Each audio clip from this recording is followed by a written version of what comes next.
तो देखो रिकॉर्डिंग का मैसेज क्या और स्क्रीन शेयर है।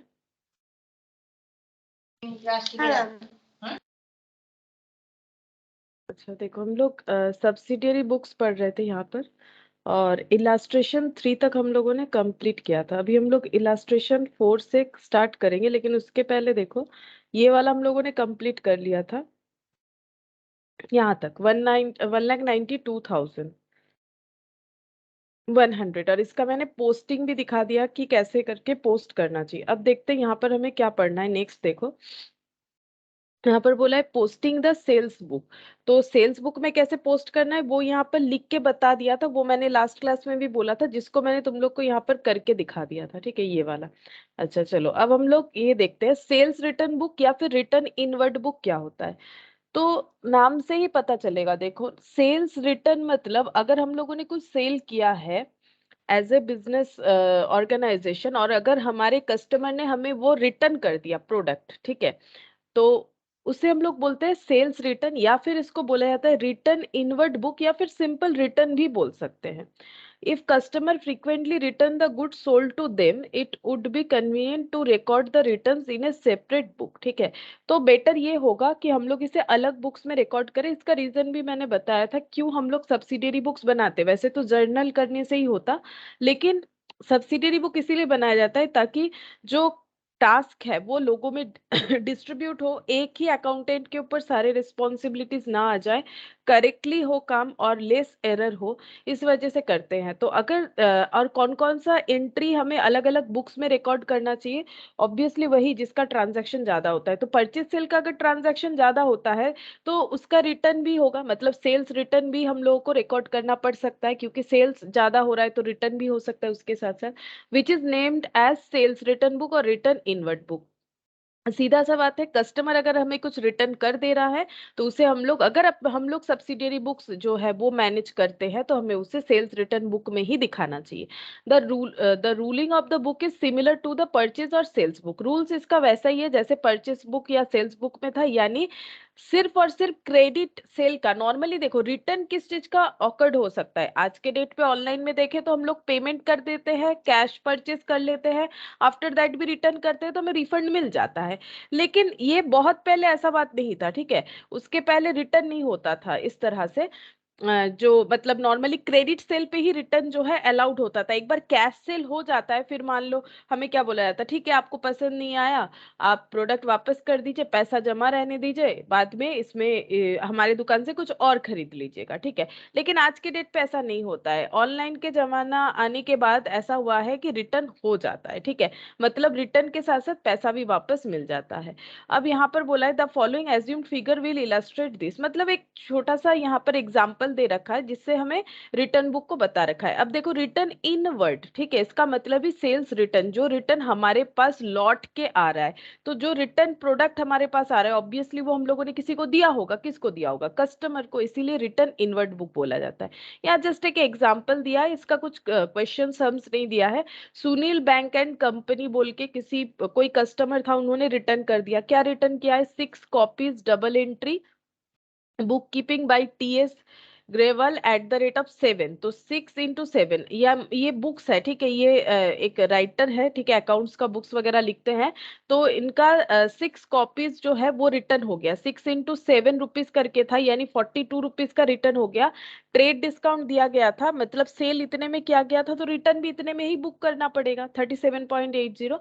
और एक कोई कस्टमर है कैलाश एंड कंपनी, इनका 1 कॉपी बिजनेस मेथड्स जो है, एक कोई और भी बुक था बाय आर के गुप्ता, वो भी रिटर्न हो गया, ठीक है, 3.50। तो टोटल 41.30 रुपीज का प्रोडक्ट हम लोग का रिटर्न हो गया। तो उसको हम लोग सेपरेटली रिटर्न बुक यानी कि रिटर्न इनवर्ड यानी सेल्स रिटर्न में दिखा रहे हैं। तो ये एक एग्जांपल दिया था। फिर देखो परचेज रिटर्न और रिटर्न आउटवर्ड बोलते हैं। आउटवर्ड क्यों, क्योंकि हम लोग इस तरह के रिटर्न को भेज रहे हैं, ट्रांसफर मतलब आउटवर्ड कर रहे हैं, ठीक है, क्योंकि हम लोग ये क्रेडिटर को वापस कर रहे हैं तो इसीलिए इसका नाम होता है रिटर्न आउटवर्ड, ठीक है। यानी कि परचेज रिटर्न जो खरीदा वो भेज दे रहा है, आउट हो रहा है। तो इन मतलब हमारे पास लौट के आ रहा है, आउट मतलब हम लोग भेज दे रहे हैं। तो such a book conveniently record return of goods or material purchased to the supplier if however the returns are not frequent। तो क्या बोल रहा है देखो, इस तरह के बुक्स में हम लोग क्या करते हैं, अगर क्रेडिटर से हम लोगों ने कोई मटेरियल वगैरह परचेस किया है तो वो हम लोग रिकॉर्ड कर लेते हैं, ठीक है। लेकिन ये फ्रीक्वेंटली नहीं होना चाहिए। It may be sufficient to record the transaction in the journal, ठीक है। अगर नहीं सॉरी, अगर ये फ्रीक्वेंट हो रहा है तभी हम लोग रिटर्न डे बुक बनाएंगे, लेकिन अगर ये फ्रीक्वेंट नहीं है, बहुत ही कम टाइम रिटर्न हो रहा है, तो फिर हम लोग जर्नल में ही दिखा सकते हैं। अगेन मतलब ऑर्गेनाइजेशन टू ऑर्गेनाइजेशन वेरी करेगा। अगर किसी का ऑर्गेनाइजेशन में बहुत ज्यादा रिटर्न वगैरह होता है तो उन्हें एक सेपरेट बुक बना लेना चाहिए। The ruling of the purchase return और return outward book is similar to the purchase book. Purchase book में जैसे credit purchase of merchandise goods record होता है, यहाँ पर भी उसी तरह से परचेज रिटर्न जो है वो रिकॉर्ड होगा, ठीक है। Entries are also similar made as illustration given below source, ठीक है। तो नीचे एक इलस्ट्रेशन दे रखा है, उसी तरह से ही हमें करना होगा, दिखाते हैं।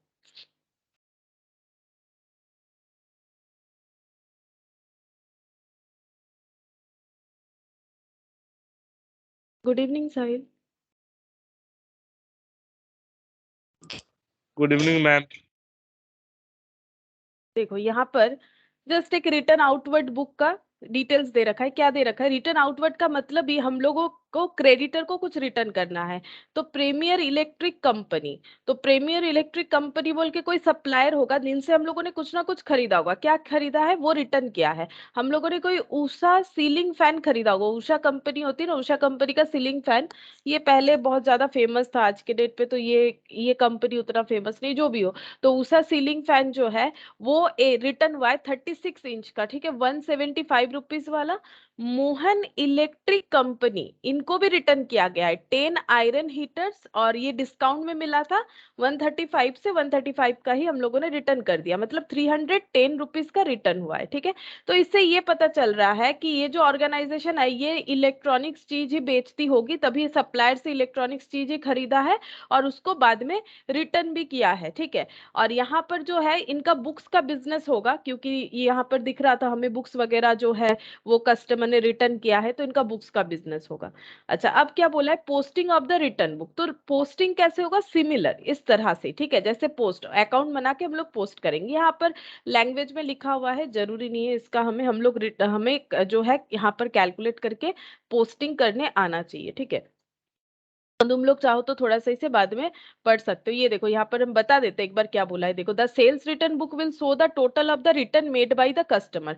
वो तो अभी अभी हम लोगों ने देखा, अगर कस्टमर कुछ रिटर्न कर देता है तो उसका टोटल, अगर हम लोग रिटर्न बुक फॉलो कर रहे हैं तो हमें यहाँ पर मिलेगा, जैसे टोटल रिटर्न ये देखो 41.30, दो कस्टमर से हमें मिला। तो वही बोल रहा है कि सेल्स रिटर्न बुक जो है वो हमें टोटल कस्टमर का रिटर्न दिखा देता है। Really the total of the return is in reduction of sales, ठीक है। और क्या होता है, जैसे ही कस्टमर ने रिटर्न कर दिया तो मेरा सेल कम हो जाएगा। मतलब जैसे मान लो मैंने किसी को 10 बुक्स बेच दिया था, ठीक है। अलग अलग कस्टमर को भी हो सकता है, किसी एक कस्टमर को भी हो सकता है। अगर उसमें से 2 बुक भी मेरा रिटर्न आ जाता है तो मेरा सेल 8 बुक का कंसिडर किया जाएगा, ठीक है। 10 बुक्स मैंने सेल किए थे, ठीक है, उसमें से अगर 2 बुक्स रिटर्न हो जाता है, इन दैट केस 8 बुक्स का ही हम लोग क्या करेंगे, 8 बुक्स ही सेल हुआ ऐसे मानेंगे। तो वही बोल रहा है कि अगर रिटर्न होता है ना तो हमारा सेल भी रिड्यूस हो जाता है properly. Therefore the amount may be debited to sales account. देखो क्या बोल रहा है, जब हम लोग सेल करते हैं तब क्या एंट्री करते हैं, अगर हम लोग क्रेडिट में सेल करते हैं, सोचो सेल करने से क्या होता है, सेल करने से या तो हमें पैसा मिलेगा, मतलब अगर हम लोग कैश सेल करते हैं तो कैश, या बैंक अगर चेक में पैसा लेते हैं बैंक टू सेल कर सकते हैं, ठीक है। और एक तरह का सेल होता है अगर हम लोगों ने किसी को क्रेडिट में बेच दिया, मतलब उधार में, तब हो जाता है, उसका नाम याद रखना पड़ता है। डेटर लिखने का मतलब क्या है, मैंने किसी को उधार में कुछ बेचा तो हम उस पर्सन का नाम याद रखेंगे, हाँ मैंने समथिंग XYZ, ठीक है, इनको मैंने जो है उधार में दिया है, इनसे मुझे पैसा लेना है। लेकिन अगर मुझे कोई पैसा दे देता है ना तो फिर मुझे उसको इतना याद रखने का जरूरत नहीं होता है, ठीक है। तो debtor account debit to sales हो जाएगा, ये क्रेडिट सेल। अब यही डेटर अगर मुझे रिटर्न कर देता है देन मेरा सेल्स डेबिट हो जाएगा, सेल्स अकाउंट डेबिट हो जाएगा, मेरा सेल्स कम हो जाएगा और डेटर भी कम हो जाएगा। डेटर मतलब क्या, मेरा रिसीवेबल, जिनसे मुझे पैसा मिलने वाला है, यही चीज बोला है। देयर फॉर द अमाउंट,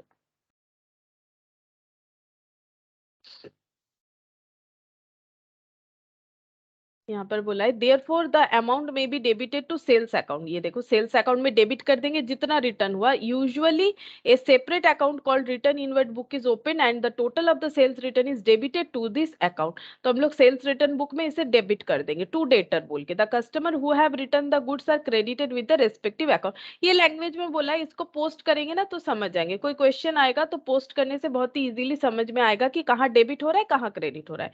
फिर क्या बोला है, it should be noted that on goods being received and accept back from the customer a credit note। ये देखो ये इंपॉर्टेंट है, a credit note is issued to the customer concerned, this shows the amount to be credited to the customer account।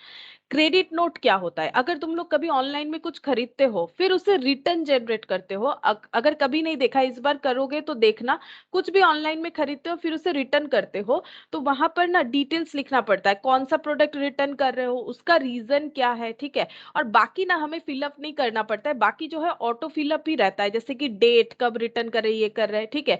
लेकिन credit note वही होता है जहां पर ये लिखा हुआ रहता है कि कौन सा कस्टमर कस्टमर अपना नाम लिखेगा कि हम ये चीज इतने तारीख को यहाँ से खरीदे थे, ठीक है, ये प्रोडक्ट, एंड नाउ हम इसको रिटर्न करना चाहते हैं, उसका रीजन ये है।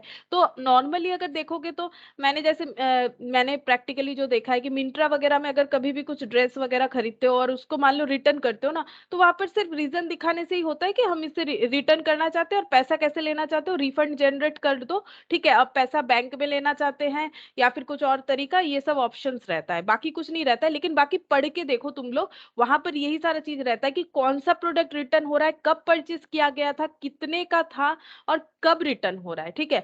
तो ये जो जहां पर लिखा हुआ रहता है ना, जिस नोट, ये जो नोट बना हुआ रहता है इसको हम लोग बोलते हैं क्रेडिट नोट, ठीक है, इसको क्रेडिट नोट बोलते हैं। क्रेडिट नोट कौन इशू करता है, कौन एक्सेप्ट करता है, यहाँ पर बोल दिया गया है कि देखो credit note issue to the customer, customer को दिया जाता है, कौन देता है, जो सेलर है वो देता है, ठीक है, कि आपने ये वाला प्रोडक्ट जो है रिटर्न किया। जैसे बेचने से बिल बना के देता है उसी तरह से रिटर्न होने से क्रेडिट नोट बना के देता है, ठीक है। This shows the amount to be credited to the customer account, और यहाँ पर ही हमें बता देता है कि कितना रिफंड मिल रहा है, ठीक है। ये तुम लोग प्रैक्टिकली ऑनलाइन में देख सकते हो कि कितना रिफंड मिल रहा है, वो कुछ दिन बाद जब रिफंड आता है तो दिख जाता है।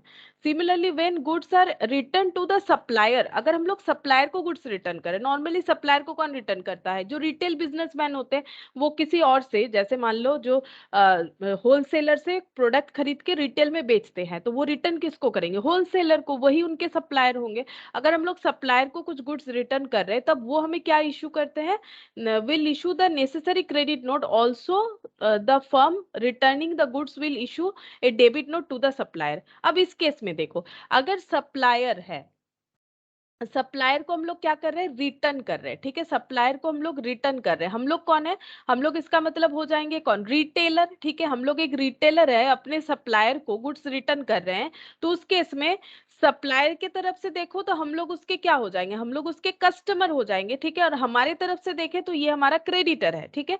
तो यहाँ पर क्या बोला है, देखो यहाँ पर बोला है firm returning the goods will issue a debit note to the supplier and supplier will issue the necessary credit note। obviously supplier क्या issue करेगा, supplier issue करेगा हमें क्रेडिट नोट। क्यों, क्योंकि अभी अभी हम लोगों ने पढ़ा कि कोई कस्टमर अगर गुड्स रिटर्न करता है तो उसे दिया जाता है एक क्रेडिट नोट, ठीक है। तो सप्लायर का कस्टमर कौन है, रिटेल बिजनेस ऑर्गेनाइजेशन, तो वो क्रेडिट नोट इशू करेगा। और रिटेलर वो क्या इशू करेगा, वो इशू करेगा डेबिट नोट, सप्लायर को डेबिट नोट देगा। वहां पर क्या लिखेगा कि कौन सा प्रोडक्ट वो रिटर्न कर रहा है उसका पूरा डिटेल्स देगा, indicating the amount for which the supplier is liable on account of the return. और वहां पर ये भी लिख देगा कि सप्लायर को कितना पैसा फिर रिटर्न करना पड़ेगा, ठीक है।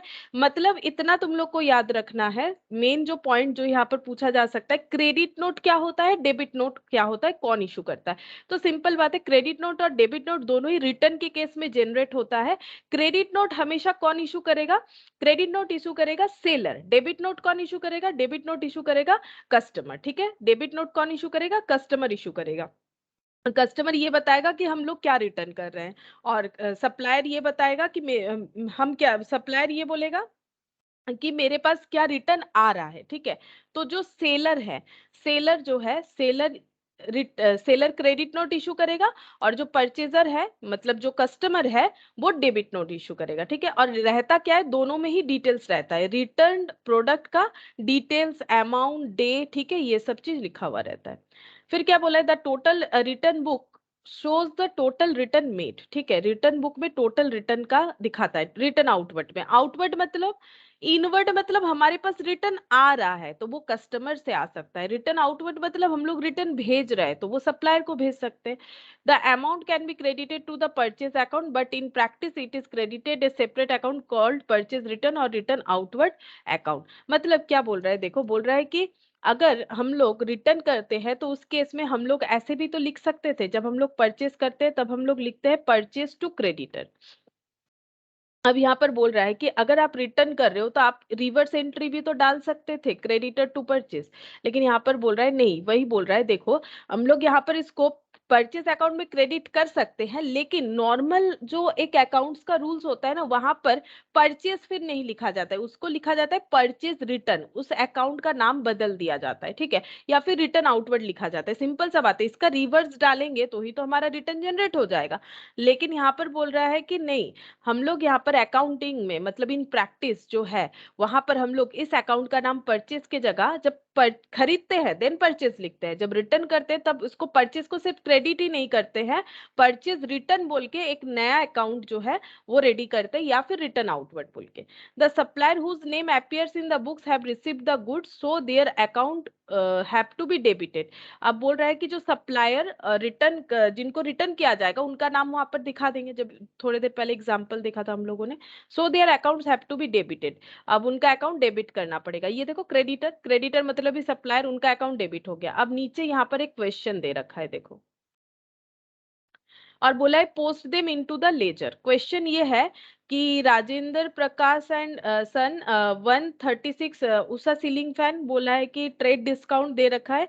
ये क्या है, पहले देखो रिटर्न आउटवर्ड बुक है, मतलब ये हमारे सप्लायर है, इनको हम लोगों ने रिटर्न कर दिया है प्रोडक्ट, उसमें से एक सीलिंग फैन दिख रहा है और एक कुछ electric company, modern electric company है, उनका कुछ 100 रुपीज का प्रोडक्ट है, ठीक है। अब हम लोग को क्या बोला है, हम रिटर्न बुक बना के दिया है, हम लोग को सोल्यूशन क्या करना है, बोल रहे हैं कि post them into the ledger. तो लेजर क्या क्या बनेगा, एक तो हम लोग का जो क्रेडिटर का नाम है वो दो लेजर बनेगा, दो क्रेडिटर है, राजेंद्र प्रकाश एंड सन, और एक है मॉडर्न इलेक्ट्रिक कंपनी। तो पहले ये दो बनाओ, ठीक है, पहले ये दो बना लेते हैं। देखो ये है हम लोग का इलास्ट्रेशन 4, हमें पोस्ट करके दिखाने के लिए बोला है। राजेंद्र प्रकाश एंड सन्स, ठीक है, ये बनाने के लिए बोला है। दूसरा है, मतलब ये बनेगा, बेसिकली बनेगा मॉडर्न इलेक्ट्रिक।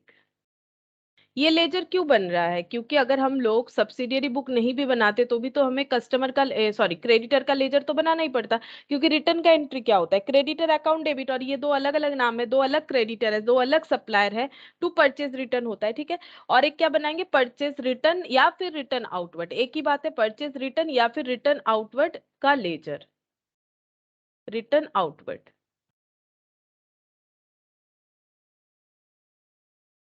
देखो जैसे हम लोगों ने यहाँ पर बनाया था जस्ट लाइक दैट वैसे ही करना है और कुछ नहीं, ठीक है। अब हम लोग यहाँ पर लिखते हैं, इनका रिटर्न का डिटेल्स देखते हैं, इनका क्या रिटर्न है, क्योंकि रिटर्न का एंट्री क्या होता है, क्रेडिटर, क्रेडिटर का नाम है Rajendra Prakash and son, creditor to purchase return, तो यहाँ पर क्या लिखेंगे, टू रिटर्न आउटवर्ड या परचेज रिटर्न, एक ही बात है, कुछ भी लिख सकते हो, टू रिटर्न आउटवर्ड। अच्छा इसका डेट देख लेते हैं, कौन सा है, November 20, 28 नवंबर, ठीक है। अच्छा वैल्यूज है 180, ये रिकॉर्ड करना पड़ेगा आफ्टर डिस्काउंट, हाँ, क्योंकि डिस्काउंट में ही सेल हुआ था तो डिस्काउंट में ही रिटर्न हो रहा है। अच्छा यहाँ पर भी लिखना पड़ेगा to return outward.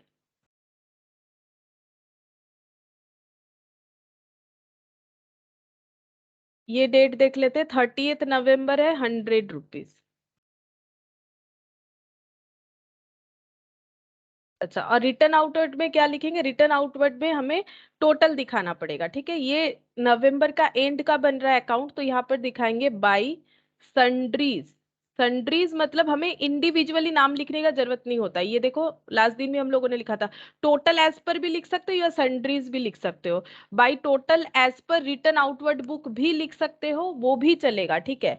By sundries as per, sundries मतलब अलग अलग नाम, ठीक है। Sundries as per return outward book, return outward book के हिसाब से जिनका नाम है जो सप्लायर का, उनसे उनको किया गया रिटर्न का टोटल, ये भी लिख सकते हो। या फिर by total as per, by side में क्यों होगा, एंट्री सोचो क्या होता है, creditor debit to return outward, तो बाई क्रेडिटर होगा तो क्रेडिटर की जगह क्रेडिटर का टोटल यानी 280 यहाँ पर हमें लिखना है। ये हमें कहाँ से मिला है, रिटर्न आउटवर्ड बुक से। बाई सन्ड्रीज भी लिख सकते हो, या फिर इसके जगह देखो सिर्फ सन्ड्रीज के जगह हम लोग और एक लैंग्वेज भी यूज कर सकते हैं, बाई टोटल। यहाँ पर हम ऐसे लिख देते हैं, देखो नहीं तो तुम लोग सोचोगे लास्ट दिन मैंने टोटल लिखवाया था, बाई टोटल भी लिख सकते हो, बाई टोटल और by sundries as per return outward book. बस ये छोटा सा ही हमें टास्क दिया गया था और कुछ नहीं। ये हो गया। फिर बोला है bills receivable book and bills payable book. इसके बारे में एक्चुअली जो है तुम लोग का सेपरेट एक चैप्टर ही है, बिल्स ऑफ एक्सचेंज बोल के, वहां पर हमें डिटेल से पढ़ना पड़ेगा। यहाँ पर बोला है बता देते हैं थोड़ा सा। If the firm usually receives a number of promissory note और hundis, it would be convenient to record the transaction in a separate book called the bills receivable book, ठीक है। तो अगर क्या हो रहा है, ना तो ये कैश सेल है ना तो बेसिकली क्रेडिट सेल है, मतलब कैश सेल हुआ तो पैसा मिल गया, क्रेडिट सेल हुआ तो पैसा बाद में मिलेगा, लेकिन कितने बाद में मिलेगा। आज मैंने कुछ बेचा है, ठीक है, आज मान लो एक ग्रोसरी शॉप वाले ने कुछ बेचा है या फिर एक बुक सेलर ने एक बुक बेचा है, तो क्या वो 5 साल बाद 1 साल बाद उसका पैसा मिलेगा, तो उसको क्या बेनिफिट है, नहीं है, ठीक है। तो अगर कोई लॉन्ग टर्म के लिए क्रेडिट मांग रहा है, लॉन्ग टर्म मतलब 5 साल नहीं, मैक्सिमम प्रोडक्ट बेचने का लॉन्ग टर्म होता है 3 मंथ्स या 90 डेज, जो भी बोलो, ठीक है, इतना तक होता है। इससे ज्यादा हो जाए ना तो फिर उसे क्रेडिट सेल कैसे बोलेंगे, इससे ज्यादा थोड़ी ना होता है, आज लेके गए 1 साल बाद पैसा दोगे, ये नहीं होता है, ठीक है। तो नॉर्मली हम लोग 1 हफ्ते में दे देंगे, 10 दिन में दे देंगे, ऐसा बोल सकते हैं, 1 मंथ में। लेकिन अगर बहुत ज्यादा दिन, जैसे मैक्स टू मैक्स 90 डेज या 3 मंथ्स के लिए जब कोई जो है क्रेडिट पीरियड मांग रहा है, क्रेडिट पीरियड बढ़ जाने से तो क्या किया जाता है, प्रूफ के तौर पे, ताकि कोई भी किसी तरह का भी जो है प्रॉब्लम क्रिएट ना हो सेलर और परचेसर के अंदर, तो एक बिल्स जो है, बिल्स ऑफ एक्सचेंज जो है उनके अंदर, क्या ये एक नेगोशिएबल इंस्ट्रूमेंट होता है, ठीक है। तो बिल्स ऑफ एक्सचेंज को क्या किया जाता है, बिल्स ऑफ एक्सचेंज को एक रिटन डॉक्यूमेंट होता है, वहां पर लिख लिया जाता है कि इस कस्टमर ने इस सप्लायर से ये प्रोडक्ट इतने पैसे का इतने तारीख को खरीदा है और इतने दिन बाद दे देगा, ये सारा डिटेल्स लिखा हुआ रहता है, ठीक है।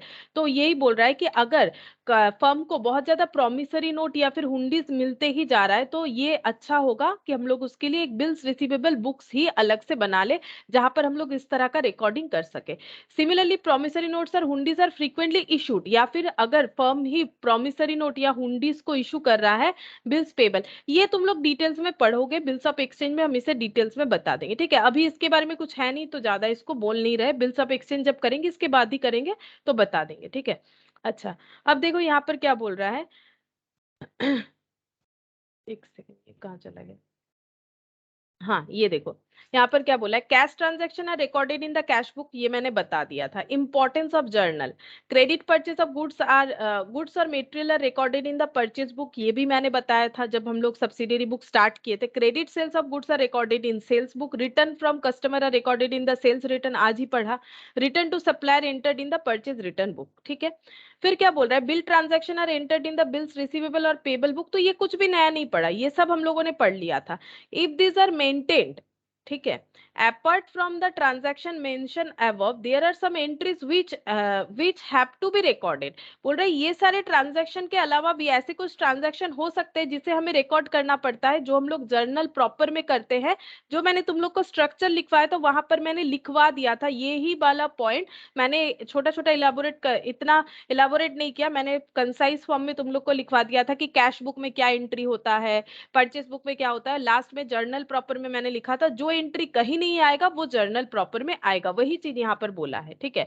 For them the proper places in the journal, ठीक है, proper place is the journal. अगर कहीं और रिकॉर्ड नहीं हो रहा है तो उसका प्रॉपर प्लेस क्या हो जाएगा, प्रॉपर प्लेस जो है वो जर्नल हो जाएगा। In fact if there is no special book mean to record a transaction it is recorded in the journal proper. वही अगर कैश बुक में नहीं आ रहा है कोई ट्रांजैक्शन, परचेज बुक में भी नहीं आ रहा है, परचेज रिटर्न में नहीं आ रहा है, सेल्स में नहीं आ रहा है, सेल्स रिटर्न में नहीं आ रहा है, बिल्स रिसीवेबल बिल्स पेबल कहीं पर भी नहीं आ रहा है, देन वो जर्नल प्रॉपर या जर्नल में आ जाएगा। ठीक है, अब देखो ऐसा क्या एंट्री हो सकता है जो कैश बुक में भी नहीं आया, परचेस बुक में भी नहीं आया, सेल्स बुक में भी नहीं आया, बिल्स रिसीवेबल पेएबल में भी नहीं आया, रिटर्न इनवर्ड आउटवर्ड में भी नहीं आया। बोल रहा है कि ओपनिंग एंट्री, ठीक है, जो तुम लोग सर के पास किए हो कुछ दिन पहले ही, जो तुम लोग का बेसिक क्लास होता है, ओपनिंग एंट्री। ओपनिंग एंट्री मतलब कोई एक ऑर्गेनाइजेशन पहले से ही जो है वो चल रहा है, ठीक है, नया नहीं है, मतलब पुराना ऑर्गेनाइजेशन है, तो उसका ओपनिंग स्टॉक बहुत सारी चीजों का हो सकता है, जैसे कि ओपनिंग स्टॉक उसका कैश का हो सकता है, ओपनिंग डेटर का डिटेल्स हो सकता है, ओपनिंग उसका फिनिश गुड्स हो सकता है। तो when books are started for the new year, फिर न्यू ईयर में स्टार्ट हो रहा है books, the opening balances of asset and liabilities are journalized, हमें उसको जर्नलाइज्ड करके दिखाना पड़ता है। जैसे अगर एसेट हो तो हम लोग लिखते हैं टू बैलेंस बीडी, क्यों, क्योंकि ऑल एसेट्स आर डेबिटेड, ये डेबिट साइड होता है। अगर लाइबिलिटी हो तो लिखते हैं बाई बैलेंस बीडी, क्यों, क्योंकि लाइबिलिटी क्रेडिट होता है, लाइबिलिटी का ओपनिंग बैलेंस। तो ये इस तरह का एंट्री ना तो हम लोगों का कोई कोई भी सब्सिडियरी बुक्स में नहीं आता है, तो इसका हम लोग जर्नल एंट्री करते हैं। नेक्स्ट बोला है देखो क्लोजिंग एंट्री, जब ईयर एंड होता है, ठीक है, at the end of the year the profit and loss account has to be prepared, profit and loss account prepare किया जाता है, ठीक है। For this purpose the nominal accounts are transfer to this account, मतलब अगर तुम लोग एक एग्जांपल देते हैं, जैसे मान लो सैलरी का खर्चा पे हुआ है किसी ऑर्गेनाइजेशन में, तो सैलरी टू कैश हो जाता है, ठीक है। फिर इसे ना क्लोज किया जाता है, क्लोज क्लोज कहाँ पर करेंगे, बिजनेस ऑर्गेनाइजेशन अपना एक फाइनल अकाउंट्स बनाता है at the end of the year. Final accounts का मतलब होता है trading account, profit and loss account और बैलेंस शीट, ठीक है। अब ये ट्रेडिंग अकाउंट क्या होता है, ट्रेडिंग अकाउंट को जब हम लोग फाइनल अकाउंट्स पढ़ेंगे तो हम बताएंगे ट्रेडिंग में बेसिकली होता क्या है कि मेरे पास कितना स्टॉक था, मैंने कितना स्टॉक बेच दिया और उस स्टॉक को बेच के मुझे कितना प्रॉफिट मिला, और जिस प्रॉफिट का नाम होता है ग्रॉस प्रॉफिट, ठीक है। तो इसे हम लोग बोलते हैं ट्रेडिंग अकाउंट। ट्रेडिंग अकाउंट में हम लोग ये देखते हैं सेल करके हमें कितना पैसा मिला। लेकिन अगर मान लो तुम लोग सोच रहे हो कि मान लो बस ऑटो में चढ़ रहे हो या फिर किसी दुकान में गए, कोई एक बुक खरीद लिया, मान लो एक 300 रुपए का बुक खरीद लिया, तो ये अगर सोच रहे हो कि वो 300 रुपए पूरा उस बिजनेसमैन का प्रॉफिट है, तो ये गलत बात है, ठीक है। 300 रुपए का बुक बेच के कभी 300 रुपए का प्रॉफिट नहीं होता है, सेल और प्रॉफिट अलग बात होता है। उसने भी किसी से उस बुक को खरीदा होगा, फिर उस पर प्रॉफिट लगा के बेचा होगा, मान लो उसने किसी से वो बुक 250 में खरीदा और तुम लोगों को 300 में बेच दिया, तो 50 रुपीज जो है वो प्रॉफिट हुआ, ठीक है। तो ये हो गया हम लोगों का स्टॉक बेच के प्रॉफिट। लेकिन अब मान लो एक बिजनेस को मेंटेन करने का भी खर्चा होता है, मेंटेन करने का खर्चा मतलब कोई स्टाफ रखे हैं तो उनको सैलरी देना है, अगर कोई रेंटेड मेरा शॉप है तो उसका रेंट मुझे पे करना है, इलेक्ट्रिसिटी का बिल पे करना है, छोटा मोटा स्टेशनरी का खर्चा हो सकता है, इसके अलावा कोई लोन ले रखा है तो उसका इंटरेस्ट हो सकता है, तो वो सब कहाँ से देंगे, बिजनेस का खर्चा बिजनेस से ही ना पे करेंगे, तब हम मुझे मिलेगा नेट प्रॉफिट, ठीक है। ग्रॉस प्रॉफिट मतलब स्टॉक बेच के, मान लो 10 बुक बेच दिया, ठीक है, 10 बुक बेच दिया, एक एक बुक बेच के मान लो 50 रुपए का प्रॉफिट है, तो एक दिन का 500 रुपए अर्न हो गया, ठीक है, एक दिन का 500 रुपए अर्न हो गया। अब ये मान लो 500 रुपए जो अर्न हुआ, ये पूरा उसका प्रॉफिट नहीं होगा, ये इसको हम लोग बोलेंगे ग्रॉस प्रॉफिट। अब इससे क्या करना पड़ेगा, ऐसे करके मान लो पूरे साल में जो भी प्रॉफिट होगा, ठीक है, पूरे साल में कितना प्रॉफिट हो जाएगा, 500 इंटू 12, 6000 का प्रॉफिट। ये मैंने थोड़ा कम ही दिखा दिया। ये मान लो एक बुक बेच के हम लोग का 500 रुपए का प्रॉफिट है, तो ये 500 रुपए का तो हो नहीं सकता है, चलो बुक का थोड़ा सा कम हो जा रहा है, कोई बात नहीं, चलो हमारा कम से क्या लेना देना, यही दिखा देते हैं। तो मान लो ईयर का हम लोग का ये जो प्रॉफिट है 6000, ठीक है, बुक बेच के ईयर का 6000 का प्रॉफिट है। अब पूरे साल भर में बिजनेस को मेंटेन करने का जो खर्चा है वो सब मान लो हुआ है यहाँ पर फॉर एग्जाम्पल 4500, तो बाकी बचा कितना, 1500 ये हो गया उसका नेट प्रॉफिट जो उसको कैपिटल में ऐड करने को मिलेगा, क्योंकि कैपिटल कैसे बढ़ता है, प्रॉफिट कमा के बढ़ता है, ठीक है। तो कैपिटल में अगर पूरा ये 6000 ऐड कर दोगे तो वो गलत हो जाएगा। क्यों? क्योंकि 6000 से मुझे बिजनेस को मेंटेन करने का खर्चा जितना जिसका है उतना उसको पे करना है। तो 1500 क्या हो जाता है, नेट प्रॉफिट। वही बोल रहा है कि हर खर्चा हमें पीएल में क्लोज करना पड़ता है। ये नेट प्रॉफिट कहाँ निकालते हैं, जो लेजर बनाते हैं उसका नाम है प्रॉफिट एंड लॉस अकाउंट।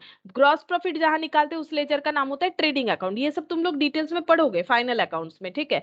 तो यहाँ पर देखो क्या बोल रहा है, यहाँ पर बोल रहा है कि ट्रांसफर हम लोग करते हैं तो देखो कैसे क्लोज करते हैं। At the end of the year the profit and loss account has to be prepared for this purpose the nominal account, क्या बोला है देखो, nominal account are transfer to this account. अब ये एक नॉमिनल अकाउंट है सैलरी, अब PL में इसे ट्रांसफर करेंगे कैसे, profit and loss account debit. Transfer करने का मतलब क्लोज करना, टू क्या हो जाएगा, सैलरी, ठीक है। तो पीएल में क्या लिखोगे, सैलरी बोल के लिखोगे। तो basically salary salary cancel, PL debit to cash. तो फिर ये करने से ही होता है, इसका क्या जरूरत था, जरूरत है। जैसे देखो मान लो तुम लोगों के पास 10,000 रुपए है, ठीक है। अब 10,000 रुपए खर्चा कर दिया, खर्चा कर दिया, लेकिन मान लो मैंने तुम लोग को 10,000 दिया था और बोला था ठीक है खर्चा करो। और जब तुम लोग आओगे तो हम पूछेंगे ना कहाँ कहाँ खर्चा किया, 10,000 रुपए का क्या क्या किया, क्या खरीदा है तुम लोगों ने, बुक खरीदा या फिर तुम लोगों ने खाना वाना खाया, ठीक है, या फिर ड्रेस खरीदा, क्या खरीदा। तो अलग अलग बताना है। इसीलिए सैलरी बिजनेस ऑर्गेनाइजेशन को पता होना चाहिए वो कितना सैलरी पे करता है, कितना रेंट पे करता है, भले ही उसी का खर्चा है, लेकिन हमें हर एक खर्चा पता होना चाहिए कि हम लोगों ने कहां पर कौन सा खर्चा पे किया, ठीक है, किस चीज के लिए कितना खर्चा पे किया। इस वजह से हमें सैलरी को सैलरी लिखना पड़ता है। बाकी पीएल डेबिट का मतलब ये एक नॉमिनल अकाउंट है, मतलब हम लोग क्या एक्सपेंस रिकॉर्ड कर रहे हैं। ये हो गया basically profit and loss account debit to cash, ठीक है। लेकिन ये कैश किस वजह से पे किया था, तब हमें ये फर्स्ट वाला एंट्री देखने से पता चलेगा, अच्छा वो सैलरी का था। अगर ये फर्स्ट एंट्री करेंगे तभी तो ये सेकेंड एंट्री होगा क्लोज का। तब पीएल में जो खर्चा हम लोग दिखा रहे पता चल जाएगा, अच्छा ये सैलरी का खर्चा है, ये रेंट का खर्चा है। भले ही मेरा खर्चा ही है बिजनेस का, लेकिन मुझे ये पता होना चाहिए कि मैंने कहाँ कितना खर्चा पे किया है, तब तो मुझे पता चलेगा मेरा बिजनेस किस तरह से चल रहा है। तो वही बोल रहा है कि हर एक नॉमिनल अकाउंट को पीएल में क्लोज करना पड़ता है। This is done through journal entry called closing entry. इसको हम लोग बोलते हैं क्लोजिंग एंट्री। क्लोज क्यों, सैलरी को ओपन किया तो सैलरी को क्लोज कर दिया। तो ये कोई सब्सिडियरी बुक्स में नहीं आता, ये जर्नल में आता है, that is journal proper. Rectification entry, rectification मतलब जर्नल एंट्री करते हुए ना हम लोग कभी कभी गलत कर सकते हैं। जैसे तुम लोगों को जर्नल पूछते हैं तो कभी कभी गलत बता देते हो। जैसे मान लो फिक्स्ड एसेट परचेज किया तो तुम लोग मान लो मुझे बोल दिए परचेज टू कैश, लेकिन ये गलत है, ठीक है। परचेज नहीं होता है, फिक्स्ड एसेट को फिक्स्ड एसेट ही लिखना पड़ता है। अगर एसेट का नाम पता है तो एसेट लिखते हैं।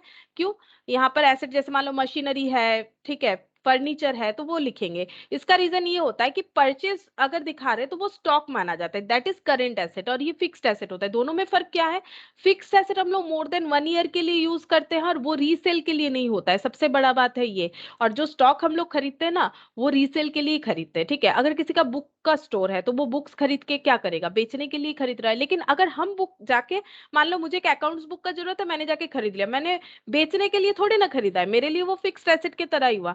मुझे पढ़ना है, समझना है, मुझे उसे बेचना नहीं है। लेकिन जो शॉप वाला है वो तो उसे बेचेगा ही ना, जो दुकानदार है, बुक शॉप है जिसका, वो तो बेचने के लिए, उसके लिए वो करंट एसेट हो गया। जस्ट लाइक जैसे मान लो अगर फ्लैट, मुझे एक फ्लैट खरीदना है, मेरे लिए वो एसेट है, लेकिन जो बेच रहा है मुझे, बिल्डर या जो भी बोलो, ठीक है, कॉन्ट्रैक्टर जो भी मुझे बेच रहा है, वो उसके लिए वो क्या है, उसके लिए वो स्टॉक है, ठीक है, लेकिन मेरे लिए वो स्टॉक नहीं है। गाड़ी शोरूम में जाके अगर गाड़ी खरीदना है किसी को तो उनके लिए वो स्टॉक है, लेकिन मेरे लिए स्टॉक नहीं है, ठीक है। तो उसी तरह से फिक्स्ड एसेट और करंट एसेट में फर्क होता है। तो फिक्स्ड एसेट खरीदते हैं तो हम लोग फिक्स्ड एसेट टू कैश लिखते हैं। तो ये इसे बोलते हैं प्रिंसिपल एरर, ठीक है। हम लोगों ने प्रिंसिपल को ही सही आइडेंटिफाई नहीं किया, जिसके बेसिस पे, मतलब गोल्डन रूल जिसके बेसिस पे हम लोग अकाउंटिंग सीखते हैं, अगर वही हम लोग गलत कर देते हैं तो इस तरह का गलती हो सकता है। तो अगर किसी तरह का एरर हुआ तो उसे रेक्टिफाई भी करना पड़ेगा। तो रेक्टिफाई कैसे करेंगे, रेक्टिफाई करने के लिए हमें क्या करना पड़ेगा, जर्नल एंट्री से रेक्टिफाई हम लोग कर सकते हैं, ठीक है। फिर बोला है transfer entry, if some amount is to be transfer from one account to another the transfer will be made through a journal entry. अगर कोई एक अकाउंट से दूसरे अकाउंट में हम लोग ट्रांसफर कर रहे हैं, ठीक है, कुछ अमाउंट, तो फिर हम लोगों को उसके लिए क्या यूज करना पड़ेगा, जर्नल एंट्री। वो कोई दूसरे सब्सिडियरी बुक से नहीं हो सकता है, लाइक कैश बुक, क्योंकि कैश बुक पे कैश ट्रांजैक्शन होता है। परचेस बुक में क्रेडिट परचेस का और रिटर्न भी क्रेडिट रिटर्न का, सेल्स में क्रेडिट सेल का, रिटर्न भी क्रेडिट सेल का, ठीक है। बिल्स ऑफ एक्सचेंज मतलब बिल्स रिसीवेबल और बिल्स पेबल बुक्स में बिल्स का होता है, तो यहाँ पर नहीं होगा। फिर क्या बोला है देखो, एडजस्टिंग एंट्रीज अगर कुछ होता है तो वो भी हम लोग जर्नल एंट्री के थ्रू से करते हैं। एडजस्टिंग एंट्री का मतलब जैसे मान लो कुछ खर्चा हम लोग को पे करना चाहिए था बट हम लोगों ने नहीं किया, इस तरह के खर्चे को बोला जाता है आउटस्टैंडिंग एक्सपेंसेस, ठीक है।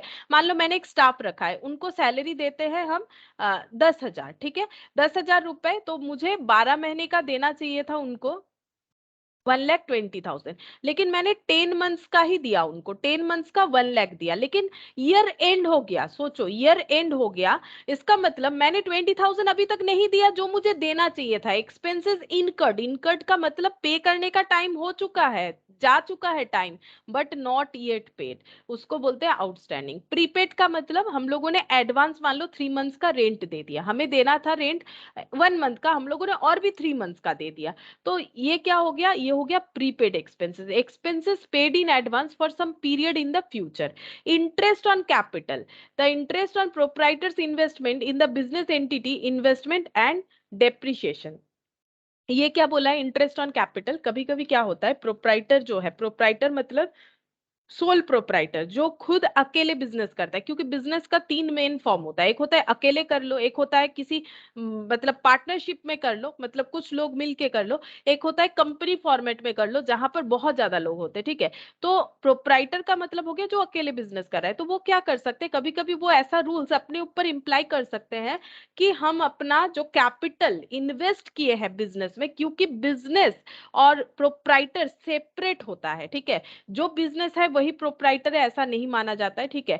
बिजनेस अलग सेपरेट एंटिटी होता है, ये तुम लोग पढ़े हो, और प्रोप्राइटर अलग होता है। तो अगर बिजनेसमैन ऐसा सोचे कि मैंने इस बिजनेस में पैसा इन्वेस्ट किया है तो हम उस पे हर ईयर इंटरेस्ट लेंगे, ऐसा वो सोच सकता है। तुम लोग को ये अजीब लग सकता है, लेकिन ऐसा वो सोच सकता है, अपने ऊपर रूल्स अप्लाई कर सकता है कि हम अगर ये पैसा, वो ऐसा सोच सकता है बिजनेस नहीं करके कहीं बैंक बैंक में रख देते तो मुझे कुछ ना कुछ उससे इंटरेस्ट मिलता, हम वही वाला इंटरेस्ट अपने बिजनेस से अपने लिए विथड्रॉल करके रखेंगे, ठीक है। तो ये एक मतलब स्कीम है, ऐसा कर सकते हैं, नहीं चाहो तो नहीं भी कर सकते, वो अपना मर्जी है कैसे अपने बिजनेस का रूल्स अपना हम लोगों को अप्लाई करना है। तो interest on capital that is interest on proprietor's investment in the business entity investment, ठीक है। तो इसका एक एंट्री होगा। डेप्रिशिएशन, डेप्रिशिएशन का मतलब क्या होता है, ये मान लो जो लैपटॉप यूज कर रहे हैं, तुम लोग भी कर रहे हो, लैपटॉप हो सकता है, मोबाइल हो सकता है, ठीक है, घर पे टीवी वगैरह हो सकता है, फ्रिज हो सकता है, एसी हो सकता है, ठीक है। कुछ भी एसेट, फिक्स्ड एसेट, ठीक है, या फिर सोफा फर्नीचर, कुछ भी फिक्स्ड एसेट यूज जब करते हैं तो उसका वैल्यू कम होते जाता है दिन ब दिन, ठीक है। कैसे पता चलेगा, आज अगर मेरे पास जो लैपटॉप है वो अगर हम मार्केट में बेचने जाएंगे, मान लो ये लैपटॉप मैंने खरीदा था फॉर एग्जाम्पल 60,000 से, ठीक है, अगर आज बेचने जाएंगे तो मुझे हार्डली 10,000 ऐसा कुछ मिल सकता है, ठीक है। तो ये क्या हो गया, बाकी पैसा मुझे क्यों नहीं मिल रहा है, क्योंकि मैंने उस उतना यूज कर लिया है, ठीक है। तो डेप्रिशिएशन क्या है, डेप्रिशिएशन कुछ नहीं, डेप्रिशिएशन एक एक्सपेंसेस का अमाउंट है जो हम लोग खुद डिसाइड करेंगे, ऑर्गेनाइजेशन खुद डिसाइड करेगा कि मैंने हर साल कितने अमाउंट में एसेट को यूज किया, ठीक है। अगर किसी के पास एक कार है, अब वो कार यूज कर रहा है तो उसे ये बताना पड़ेगा कि 1 ईयर में उसने कितना कार यूज किया, तो इसको बोलते हैं fall in the value of the asset, asset का वैल्यू में जो गिरावट आता है, used on account of wear and tear, wear and tear मतलब यूज करने के वजह से, ठीक है। हम लोग कोई भी एसेट को यूज करते हैं तो उसका वैल्यू कम होते जाता है, ठीक है। तो उसको बोला जाता है अकाउंटिंग टर्म में डेप्रिशिएशन। और ये डेप्रिशिएशन का एंट्री कैसे होता है, जैसे मान लो कि आज हम लोगों ने कार खरीद लिया, तो कार टू कैश, मान लो कैश में खरीदा, ठीक है। अब इसको यूज कर रहे हैं तो इसका क्या होगा, डेप्रिशिएशन चार्ज होगा, डेप्रिशिएशन टू कार, डेप्रिशिएशन, ये मान लो कार है फॉर एग्जाम्पल 5 लाख का, ठीक है। अब 5 लाख का कार है और डेप्रिशिएशन हम लोगों ने ये एक एजम्पशन पे होता है, ये फिक्स्ड कोई नहीं बोल सकता है कि इसका वैल्यू क्या होगा। हम लोग मान लेते हैं कि हम लोग का डेप्रिशिएशन है 5% पर एनम, इसका मतलब क्या हो गया कि हम लोग ये मान रहे हैं कि अगर मेरे पास 100 रुपीज का एसेट है तो हर साल 5 रुपीज करके उस एसेट का यूज हो रहा है, ठीक है।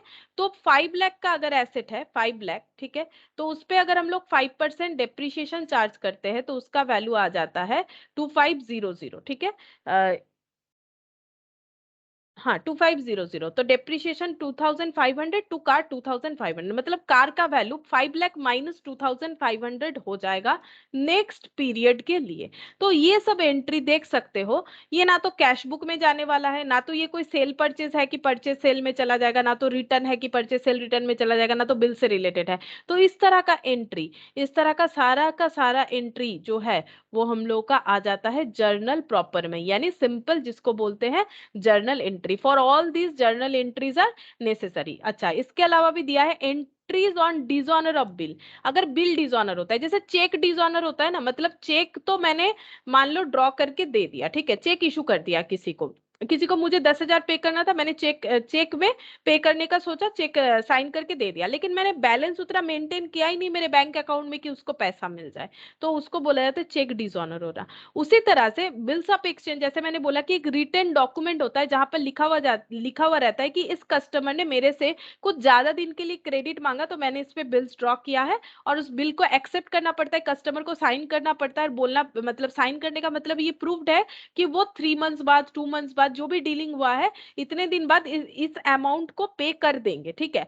तो यही चीज बोल रहा है, ये डिसऑनर भी हो सकता है। डिसऑनर होने का मतलब हो गया कि बिल्स को क्या करना पड़ता है, बिल्स को अब हम लोग जाके क्या कर सकते हैं बैंक के थ्रू से, जैसे चेक होता है ना वैसे ही, अगर बैलेंस मेंटेन नहीं होगा तो बिल्स का पैसा जो है वो ट्रांसफर नहीं होगा। If someone who accept a promissory note और bill is not able to pay it on due date, ठीक है, ये बैंक के थ्रू से भी हो सकता है, नॉर्मल भी हो सकता है। मान लो तुम लोगों को मैंने कुछ बेचा, ठीक है, या फिर मान लो मुझे तुम लोगों ने एक बुक बेच दिया, ठीक है, तुम लोग का बुक शॉप है, बेच दिया, मैंने बोला मेरे पास सुनो अभी मेरे पास ना पैसा नहीं है, हम 3 महीने बाद दे देंगे। तुम लोगों ने बोला ठीक है बिल ड्रॉ कीजिए, आपके ऊपर बिल ड्रॉ करेंगे। तुम लोगों ने एक रिटन डॉक्यूमेंट लिखा कि इस डेट को मैम ने इतने रुपए का बुक हम लोगों से खरीदा और मैम ने बोला है कि ये पैसा इतने दिन में दे देंगे, फिर मेरे से बोला यहाँ साइन कीजिए, मैंने साइन कर दिया, ठीक है।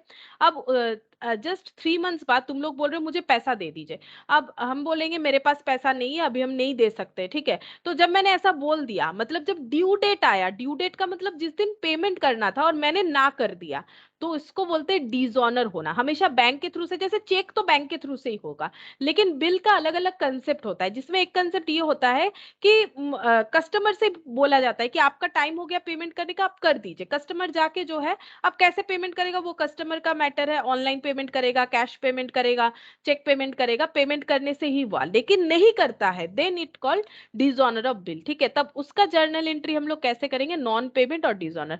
अब इसका एंट्रीज कैसे होता है देखो, हम बताते हैं। जैसे देखो, ये यहाँ पर अगर मान लो तुम लोगों ने मुझे एक बुक बेचा, ठीक है, तो तुम लोग यहाँ पर क्या करोगे, मुझे डेटर बना दोगे, debtor account debit to sale कर दोगे। एक बुक बेच दिया, कितने का, मान लो 1,000 का एक बुक बेचा है, ठीक है, 1,000 का। फिर मैंने बोला सुनो मेरे पास अभी पैसा नहीं है, हम कुछ दिन बाद देंगे, ठीक है भाई, कितने दिन बाद, मैंने बोला 3 महीने, तो फिर बिल ड्रॉ करना पड़ेगा, क्या पता अगर आप पैसा ना दिए तो ऐसा कुछ अनएथिकल काम कर दिए, ठीक है भाई, बिल ड्रॉ कर लो। बिल ड्रॉ करने से क्या एंट्री होगा, बिल्स रिसीवेबल, तुम लोग को क्या एंट्री करना पड़ेगा, एज ए ऑर्गेनाइजेशन तुम लोग एंट्री करोगे बिल्स रिसीवेबल डेबिट। अब ये क्या होता है, बिल का पैसा रिसीवेबल मोड में है तुम लोगों के पास, तो तुम लोग के पास एसेट होता है बिल्स रिसीवेबल। तो ये तुम लोग किए होगे बेसिक क्लास में, बिल्स रिसीवेबल लैंग्वेज तो सुने होगे। बिल्स रिसीवेबल का मतलब है जिससे पैसा मिलने वाला है। Bills receivable account debit to, फिर क्या करना पड़ेगा, क्रेडिट किसको करेंगे, डेटर को। क्यों डेटर को क्रेडिट किया जाता है, अब हम लोग इसका मतलब ये निकालेंगे, इसका मतलब ये निकलेगा, देखो यहाँ पर अगर देखो तो डेटर डेटर ना कैंसिल, बचा क्या, बिल्स रिसीवेबल टू सेल्स, मतलब हम लोगों ने सेल्स किया है थ्रू बिल्स रिसीवेबल। अब अगर हम टाइम पे कर देते हैं जो मैंने प्रॉमिस किया था, इसीलिए इसे प्रॉमिसरी नोट भी बोला जाता है, मैंने प्रॉमिस किया, मैंने साइन करके एक्सेप्ट भी किया कि हाँ हम 3 महीने बाद पैसा दे देंगे, तो फिर तुम लोग क्या एंट्री करोगे, कैश मिल गया, बिल्स खत्म हो गया, ये एंट्री कर दोगे, ठीक है। अब मान लो कि मैंने पैसा नहीं दिया, तो फिर ये वाला एंट्री नहीं होगा, फिर क्या एंट्री हो जाएगा, तुम लोग फिर ऐसे करोगे, मुझे फिर से डेटर बनाओगे कि पैसा दिया नहीं है तो क्या करे, पैसा तो लेके ही मानेंगे ना, क्योंकि सेल किया है भाई, बुक दिया है, ये तो नॉर्मल बात है भाई, तुम लोग का भी पैसा खर्चा हुआ है, तुम लोग मुझसे पैसा क्यों नहीं लोगे, लेना चाहिए, ये तो नॉर्मल बात है। तो तुम लोग बोलोगे ठीक है, फिर से डेटर बनाएंगे आपको, डेटर कैंसिल हो गया था, debtor account debit to bills receivable. इसका अप्रोच कुछ इस तरह से हो जाएगा, ये देखो इसका अप्रोच इस तरह से हुआ। पहले तो डेटर कैंसिल हो गया, बिल्स के थ्रू से मैंने सेल कर दिया, ये हो जाता है। अगर पैसा मिल गया तो अच्छा बात है, बिल्स खत्म, ठीक है, बिल्स खत्म, कैश टू सेल हो गया, जो होना चाहिए था। लेकिन कब होता, अगर हम कैश सेल कर मतलब कैश परचेज करते तब तुम लोग कैश टू सेल करते ना, लेकिन ये तो पॉसिबिलिटीज था नहीं, तो ठीक है। लेकिन अगर मान लो मैंने पेमेंट ही नहीं किया और मैंने बोल दिया मेरे पास अभी पैसा नहीं, तो तुम लोग क्या बोलोगे, बिल्स तो खत्म, क्यों? क्योंकि बिल्स एक ड्यूरेशन के लिए बनता है, तो जिस डेट तक बिल बना हुआ था उसी डेट तक ही वो वैलिड होता है, लाइक ट्रेन का टिकट, ठीक है, उसका एक वैलिडिटी टाइम होता है। ऐसा नहीं ट्रेन में नहीं चढ़े तो वो टिकट लेके कभी भी चढ़ जाओगे ट्रेन में, ऐसा थोड़ी होता है। तो उसी तरह से बिल्स का भी एक वैलिड मैटर होता है कि ये इतने टाइम तक ही वैलिड है, जितने टाइम वहां पर लिखा हुआ है। तो बिल्स तो खत्म हो गया, बिल्स तो खत्म हो गया। फिर क्या बना, ये देखो, डेटर डेटर कैंसिल हो गया था, बिल्स बिल्स कैंसिल हो गया, डेटर टू सेल, फिर से डेटर बना दोगे मुझे, ठीक है, आपने अभी पैसा नहीं दिया, बाद में दे दीजिएगा, तो आपको फिर से क्या बनाएंगे, डेटर। लेकिन बाद में दे दीजिएगा तो क्या इसमें तुम लोग का लॉस नहीं होगा? जरूर होगा, क्योंकि तुम लोग को 1000 रुपीज मिलना चाहिए था, तुम लोगों को अभी तक नहीं मिला। तो फिर क्या इसका कोई रेमेडी नहीं है? इसका भी रेमेडी है, तुम लोग मेरे पे इंटरेस्ट वगैरह चार्ज करके चार्ज कर सकते हो, ठीक है। तो ये सब जो है चार्ज वार्ज करने का भी कंसेप्ट तुम लोग बिल्स ऑफ एक्सचेंज में डिटेल्स में पढ़ोगे, कि अगर डिसऑनर हो जाता है तो कितना चार्जेस एक्स्ट्रा लगता है, क्या इंटरेस्ट मांग सकते नहीं मांग सकते, ठीक है। इसके अलावा देखो, मिसलेनियस एंट्रीज कुछ है जो कि जर्नल में आता है, जैसे कौन कौन सा entry, credit purchase, credit purchase का एंट्री जो है वो यहाँ पर आता है। क्यों आता है? क्योंकि क्रेडिट परचेज करने का एंट्री क्या होता है, credit purchase of things other than goods dealt in or material required for production of goods, that is credit purchase of furniture machinery will be journalized। मतलब इसका मतलब हम बताते हैं, मेरा बिजनेस जो है वो, मान लो फर्नीचर बेचने का बिजनेस है, ठीक है। तो अगर हम फर्नीचर किसी सप्लायर से परचेस करके ला रहे हैं तो हम लोग इजीली उसे परचेस डे बुक में लिख सकते हैं। लेकिन मैंने फर्नीचर खरीदा है मेरे शॉप में एज अ एसेट, ठीक है, मैंने सोचा कि ये फर्नीचर यहाँ पर जो है एक सोफा लगवा लेते, या फिर एक जो है जो है क्या बोलते हैं उसे, फर्निश्ड बना लेते, वहां पर चीजों को रखने में आसानी हो जाएगा। तो ये अगर हम लोग क्रेडिट में फर्नीचर या फिर मशीन खरीद लिया, मुझे मेरे ऑर्गेनाइजेशन के लिए एक मशीन चाहिए, तो ये मेरे लिए एसेट है, तो मशीनरी अकाउंट डेबिट टू क्या हो जाएगा, अगर हम लोग कैश में खरीद रहे हैं तो ये कैश बुक में चला जाएगा, कोई प्रॉब्लम नहीं है। क्यों? क्योंकि कैश बुक में कौन सा एंट्री होता है, all type of cash transaction. लेकिन अगर यही मशीन मैंने क्रेडिट में खरीदा, ठीक है, अगर मैंने यही मशीन को क्रेडिट में खरीदा तो कहाँ लिखे, ये परचेज डे बुक में कभी नहीं जाएगा। क्यों नहीं जाएगा? क्योंकि ये मेरा मर्चेंडाइज गुड्स है ही नहीं, क्योंकि मशीन बेचना मेरा काम नहीं है, इसे मैंने एसेट के तौर पे खरीदा है, तो फिर कहाँ लिखे, तो फिर इसे लिखना है हमें जर्नल प्रॉपर में। An allowance given to the customer, मतलब तुम लोग लिखते हो ना, कस्टमर को डिस्काउंट दे दिया, तो फिर उसका एंट्री क्या होता है, डिस्काउंट अलाउड होता है, डिस्काउंट अलाउड टू कस्टमर। अब इसको कहाँ लिखे बताओ, ये ना तो क्रेडिट सेल है, ना तो क्रेडिट परचेज है, ना बिल्स रिसीवेबल है, ना बिल्स पेबल है, ना रिटर्न है, सेल्स रिटर्न भी नहीं है, परचेज रिटर्न भी नहीं है, कैश कैश ट्रांजैक्शन भी नहीं है कि कैश बुक में लिखे, तो ये कहाँ चला जाएगा, ये चला जाएगा हम लोगों का जर्नल प्रॉपर में, ठीक है। रिसिप्ट ऑफ प्रोमिसरी नोट और issue to them if separate bills book have not be maintain, मतलब अभी जो मैंने बोला था ना, bills receivable account debit to debtor, ठीक है, तुम लोग ये एंट्री कर रहे थे मेरे लिए, तुम लोगों ने मेरे ऊपर बिल ड्रॉ किया, तो साथ साथ मुझे भी एंट्री करना चाहिए कि मैंने तुम लोगों से एक बुक खरीदा था, ठीक है, तुम लोगों ने जैसे मुझे बुक बेचा, तो मेरा एंट्री क्या होगा, मेरे साइड से एंट्री होगा परचेज टू, यहाँ पर क्या हो जाएगा, परचेज टू क्रेडिटर, ठीक है, परचेज टू क्रेडिटर। अब मैंने बोला बिल ड्रॉ करो, मेरे पास पैसा नहीं है, तो फिर क्या एंट्री हो जाएगा, ऐसे एंट्री हो जाएगा, क्रेडिटर टू बिल्स पेबल, ये एंट्री हो जाएगा। अब यहाँ पर क्या बोल रहा है, रिसिप्ट ऑफ प्रोमिसरी नोट, मतलब बिल्स रिसीवेबल रिसिप्ट करना, और इशू टू देम, ठीक है, को मतलब एक पार्टी के पास बीपी होता है बिल्स पेबल, एक पार्टी के पास बिल्स रिसीवेबल होगा, नॉर्मल बात है, जिसको पैसा मिलेगा यानी जो सेलर है उसके पास बिल्स रिसीवेबल होगा, जिसको पे करना पड़ेगा उसके पास बिल्स पेबल होगा। तो प्रोमिसरी नोट दोनों, मतलब प्रॉमिस कौन करेगा, जो कस्टमर है वही, ठीक है। तो प्रोमिसरी नोट्स जो है वो रिसिप्ट हुआ या फिर इशू हुआ, सेपरेट बिल्स बुक्स अगर मेंटेन नहीं होता है, ठीक है, सेपरेट बिल्स बुक्स अगर मेंटेन नहीं होगा,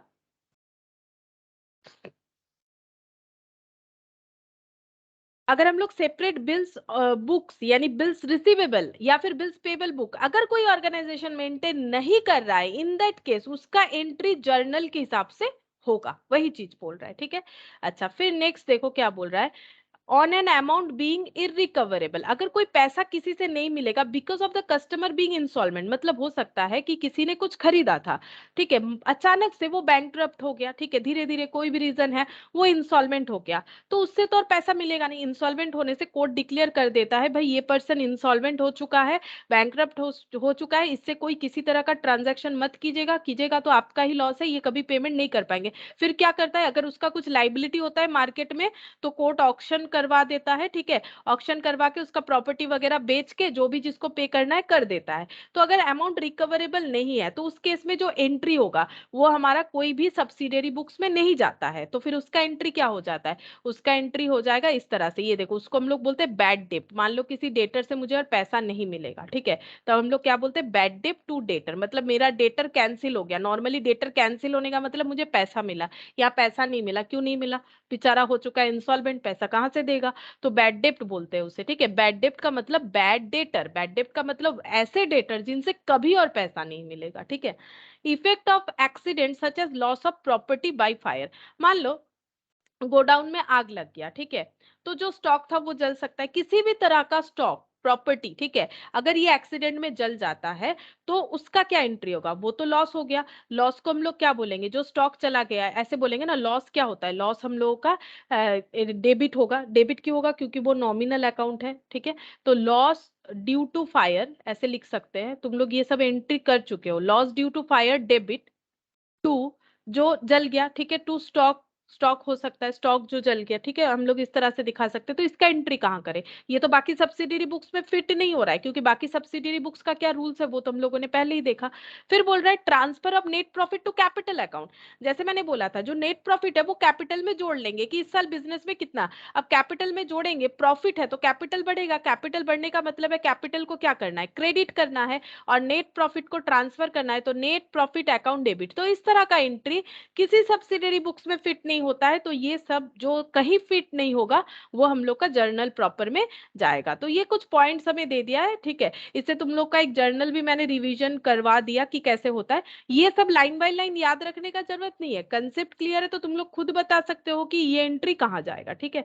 अब देखो नेक्स्ट क्या बोला है, इलास्ट्रेशन 5, यहाँ पर बोल रहा है from the following transaction prepare the purchase return book, हमें परचेज रिटर्न बुक बनाने के लिए बोला है। और बिजनेस किस चीज का है, अल्फा एंड कंपनी, इनका बिजनेस है, साड़ी डीलर है, तो सिर्फ साड़ी रिलेटेड कुछ डेटा रहेगा तो ही वो रिटर्न में हम लोग लिखेंगे, लेकिन क्रेडिट क्रेडिट में परचेस किया गया होना चाहिए। जैसे return to Goyal mill Surat 5 polyester sari, ये जरूर रिकॉर्ड हो जाएगा। क्यों हो जाएगा, पहला बात तो है ये साड़ी है, ठीक है, और ये इनका मर्चेंडाइज गुड्स है, तो ये रिकॉर्ड हो जाएगा। Garg mills Kota accepted the return of goods which were purchased for cash, ठीक है, ये नहीं आएगा, ठीक है, ये नहीं आएगा। आज के डेट पे वैसे कैश परचेज में भी रिटर्न होता है, लेकिन हम लोगों का अकाउंट्स में सब्सिडियरी बुक्स में रिटर्न सिर्फ क्रेडिट परचेज या क्रेडिट सेल का ही रिटर्न बुक होता है, चाहे वो सेल्स रिटर्न हो चाहे परचेज रिटर्न हो। तो कैश में खरीदा गया चीज जो है वो रिटर्न नहीं होगा। Return to Mittal mills Bangalore, ठीक है, और ये अगर रिटर्न होता भी है, मान लो गर्ग मिल्स ने रिटर्न कर दिया, तो फिर वो क्या एंट्री करेगा, जब परचेज हुआ था, क्योंकि कैश परचेज हुआ था तब एंट्री जरूर ऐसा हुआ होगा, परचेज टू कैश। अब जब रिटर्न होगा तब ऐसा होना चाहिए, कैश टू परचेज रिटर्न, ठीक है। अब प्रॉब्लम देखो, ये कैश जो है ये तो कैश बुक में चला जाएगा ना टू परचेज रिटर्न बोल के, इसीलिए कैश वाला यहाँ पर वैसे भी नहीं आएगा, सिर्फ और सिर्फ क्रेडिट रिटर्न ही आएगा, क्रेडिट में परचेज किया गया चीज ही रिटर्न हो सकता है। रिटर्न टू मित्तल मिल्स ये बोला है, ये आ जाएगा, ठीक है, क्यों, क्योंकि इसमें बोला नहीं है कैश वाला, तो क्रेडिट है। रिटर्न वन कंप्यूटर, ये कभी नहीं आएगा, क्यों नहीं आएगा, कंप्यूटर मेरा क्या है, एसेट है, हम तो क्या है, साड़ी डीलर है, ठीक है। अल्फा एंड कंपनी जिसका अकाउंट हम लोग बना रहे वो तो साड़ी डीलर है, उन्होंने कंप्यूटर रिटर्न किया है, मतलब वो उनका फिक्स्ड एसेट था, फिक्स्ड एसेट को रिटर्न किया है तो वो यहाँ पर तो नहीं आएगा, क्योंकि परचेज रिटर्न में सिर्फ और सिर्फ क्या आता है, जो मर्चेंडाइज गुड्स है वही आता है, ठीक है। तो इसको हम लोग लिख लें यहाँ पर, ये वाला क्वेश्चन देखो, illustration 5, purchase return book.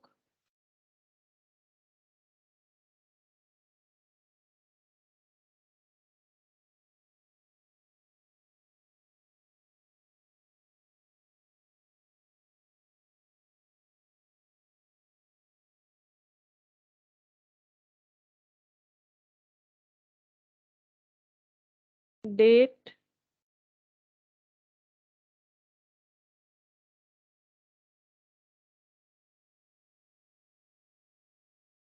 Name of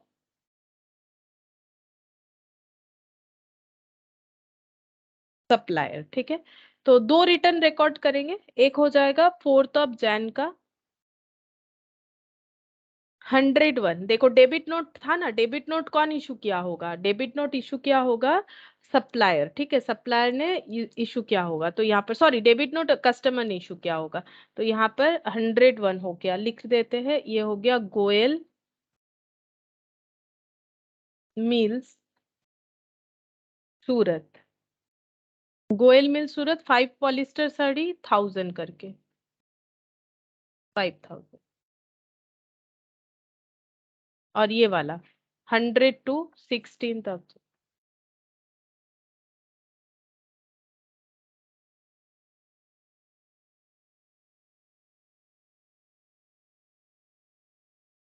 Mittal mills Bangalore. ठीक है, इनका क्या रिटर्न हुआ है? 5 सिल्क साड़ी 2600 करके 13,000, तो टोटल करके हो जाएगा 18,000। ठीक है, ये हो गया परचेज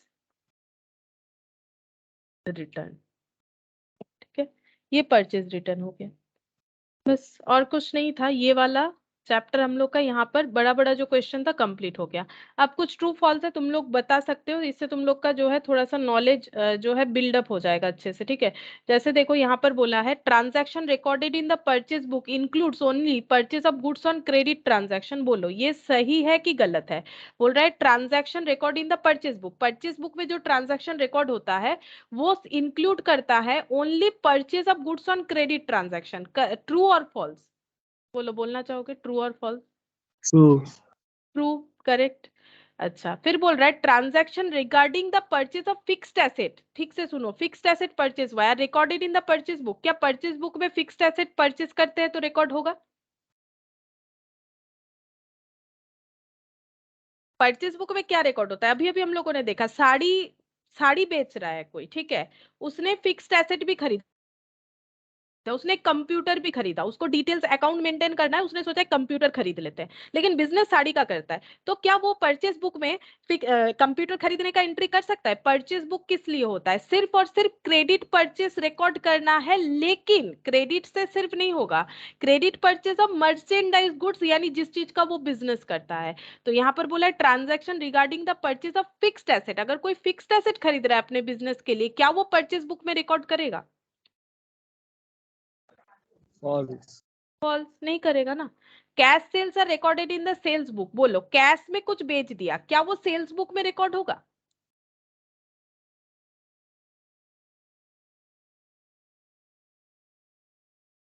कैश, कैश में कुछ सेल करने से नहीं वो होगा। सेल्स बुक में रिकॉर्ड होगा? सेल्स नहीं होगा ना, सेल्स बुक परचेज दोनों में तो क्रेडिट का होता है ना, तो ये नहीं होगा, फॉल्स।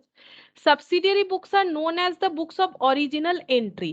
क्या सब्सिडियरी बुक्स को हम लोग ओरिजिनल एंट्री बोल सकते हैं? ओरिजिनल एंट्री मतलब डायरेक्ट ट्रांजैक्शन, जैसे कि बिल्स, कैश मेमो, ये सब से लेके जो एंट्री फर्स्ट टाइम किया जाता है उसको बोला जाता है ओरिजिनल एंट्री। जैसे कि तुम लोग जर्नल में करते हो, ट्रांजैक्शन दिया हुआ रहता है, वो देख के जर्नल कर दिए, तो जर्नल हो गया तुम लोग का ओरिजिनल एंट्री। और क्या सब्सिडियरी बुक्स भी वही वाला है कि हम लोग ट्रांजैक्शन से डायरेक्ट ले रहे हैं, या फिर किसी और जगह से इसको ले रहे हैं, और जगह पे रिकॉर्डेड है उसको ले रहे हैं, या फिर डायरेक्ट हम लोग यहाँ पर रिकॉर्ड कर रहे हैं? अगर डायरेक्ट करते हैं तो उसे ही ओरिजिनल एंट्री बोला जाता है। तो क्या सब्सिडियरी बुक्स जो है वो ओरिजिनल एंट्री है? बुक्स ऑफ ओरिजिनल एंट्री बोल सकते हैं इसे? अभी हम लोगों ने देखो एक क्वेश्चन किया था, हमें कुछ ट्रांजैक्शंस दे दिया था, देखो यहाँ पर, यहाँ पर ना हमें कुछ ट्रांजैक्शन दे दिया था।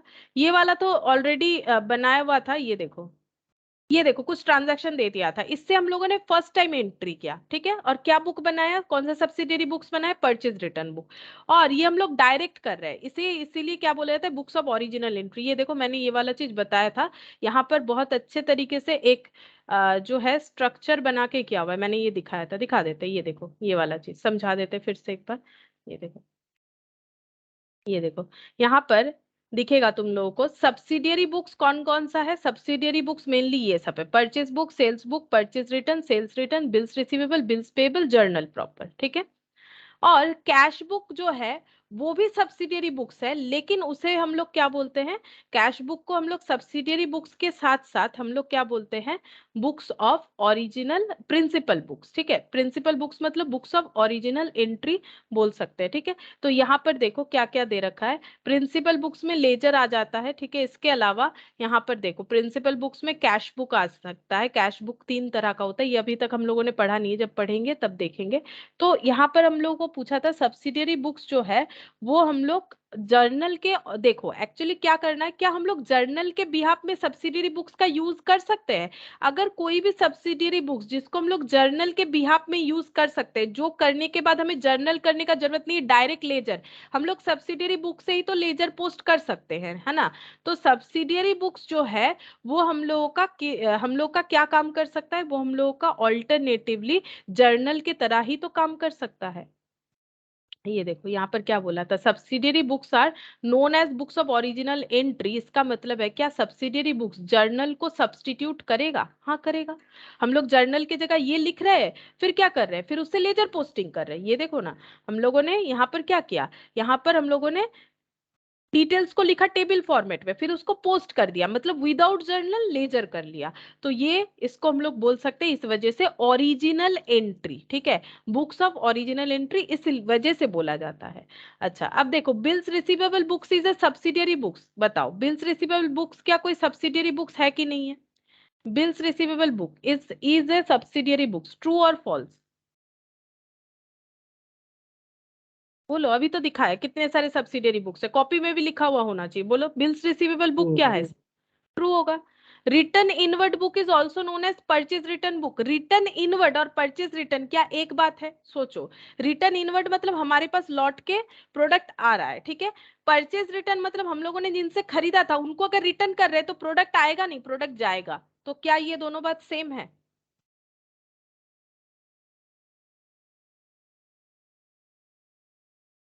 नहीं मैम। ये तो फॉल्स है ना, रिटर्न इनवर्ड और परचेज रिटर्न एक बात नहीं होता है, रिटर्न आउटवर्ड और परचेज रिटर्न एक बात हो सकता है। Purchase of A second hand machinery, हम लोग एक सेकेंड हैंड मशीनरी खरीद रहे हैं, क्या वो परचेज बुक में रिकॉर्ड कर देंगे।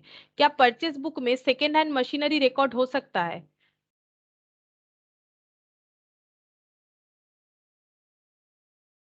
परचेज बुक में किसी तरह का ही फिक्स्ड एसेट रिकॉर्ड नहीं हो सकता है, चाहे वो हमारा नया मशीन हो या सेकेंड हैंड मशीन हो। ये तो कंफ्यूज करने के लिए दिया है, सेकेंड हैंड मशीन से क्या फर्क पड़ता है।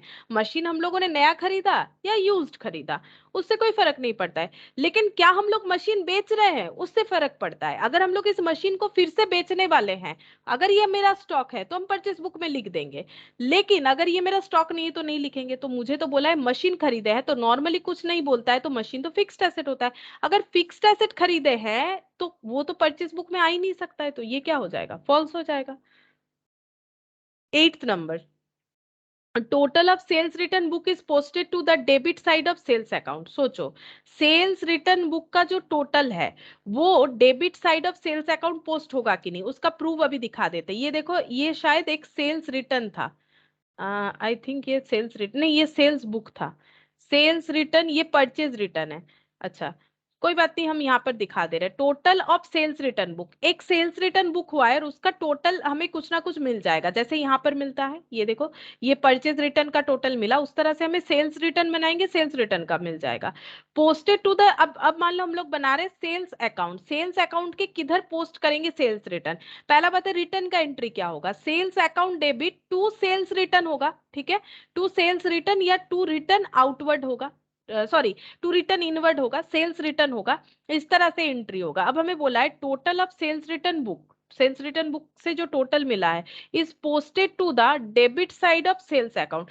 क्या ये सेल्स अकाउंट के डेबिट साइड में पोस्ट होगा, तो देखो ये तो डेबिट साइड ही है, डेबिट साइड में ही पोस्ट हो रहा है टू सेल्स रिटर्न बोल के। एक्चुअली इसे हम लोग टू सेल्स रिटर्न तब लिखेंगे अगर जर्नल करेंगे, अगर रिटर्न बुक बनाएंगे तब हम लोग को क्या लिखना पड़ेगा, टू इस तरह से लिखना पड़ेगा। ये देखो इस तरह से लिखना पड़ेगा। ये देखो जैसे यहाँ पर था ना, ये देखो टू रिटर्न आउटवर्ड, ये परचेज रिटर्न का था। ये वाला सेल्स बुक में हम लोगों ने क्या लिखा था, ये देखो सन्ड्रीज एज पर या टोटल एज पर, वैसे लिख सकते हैं, लेकिन होगा तो डेबिट साइड में ही पोस्ट, ये खुद से पता करना पड़ेगा। Total of sales return book is posted to the debit side of sales account, हाँ सेल्स के डेबिट साइड में ही रिकॉर्ड हो रहा है, ये रहा डेबिट साइड, तो ये ट्रू हो जाएगा। If the sales are not on frequent basis, sales अगर किसी का बहुत ज्यादा नहीं होता है, फ्रीक्वेंट मतलब बार बार, the transaction are recorded in the sales book, तब क्या ट्रांजैक्शन को सेल्स बुक में रिकॉर्ड करना जरूरी है? अगर फ्रीक्वेंट ट्रांजैक्शन नहीं होता है तो क्या ट्रांजैक्शन को हमें सेल्स होता है, sorry, if the sales are on frequent basis, किसी का अगर बार बार सेल हो रहा है तो क्या उसे सेल्स बुक मेंटेन करना चाहिए? पॉइंट यही पूछ रहा है, the transaction are recorded in the sales book, क्या उसे सेल्स बुक रिकॉर्ड करना चाहिए? बोलो। सब्सिडियरी बुक्स का बेसिस क्या था? अगर किसी ऑर्गेनाइजेशन का पर डे 100-200 ट्रांजैक्शन होता है सेल, और नॉर्मली एक ऑर्गेनाइजेशन में सेल परचेज का ट्रांजैक्शन सबसे ज्यादा होता है, लोन कोई बार बार लेगा नहीं, ठीक है, या फिर कुछ और तरीके का ट्रांजैक्शन थोड़ी ना बार बार होगा सबसे ज्यादा। अब मान लो रेंट थोड़ी ना बार बार होगा, रेंट भी अगर है तो महीने में एक ही बार लगेगा, लेकिन जो सेल परचेज है वो तो एक दिन में 10 बार भी हो सकता है, 2 बार भी हो सकता है। तो सेल्स अगर फ्रीक्वेंट बेसिस पे होता है तो क्या ट्रांजैक्शंस को रिकॉर्ड करने के लिए सेल्स बुक बनाना चाहिए हमें? ये पूछ रहा है, ट्रू होगा कि फॉल्स? ट्रू होगा, इसी के बेसिस पे तो सब्सिडियरी बुक्स बना हुआ है। अच्छा अब देखो, purchase books are recorded in the respect of, purchase book में क्या एंट्री होता है, रिकॉर्ड क्या होता है? Cash purchase, credit purchase, all purchase of goods, बोला है cash purchase of goods, credit purchase of goods, dealt in का मतलब है जिस चीज का बिजनेस कर रहे हैं, ऑल परचेज ऑफ गुड्स, कौन सा होगा? कौन सा होगा, कौन सा ऑप्शन सही है? परचेज बुक में B. B, credit purchase of goods dealt in, correct. Sales return books record, sales return books में क्या रिकॉर्ड करते हैं? The return of goods purchase, जो गुड्स परचेस किया था वो रिटर्न कर रहे हैं, वो रिकॉर्ड करेंगे। रिटर्न ऑफ एनीथिंग परचेस, कुछ भी परचेस किया था वो रिटर्न कर रहे हैं, उसका एंट्री होगा। या फिर रिटर्न ऑफ गुड्स सोल्ड, जो गुड्स बेचा था उसका रिटर्न आ रहा है तब एंट्री होगा, कब होगा?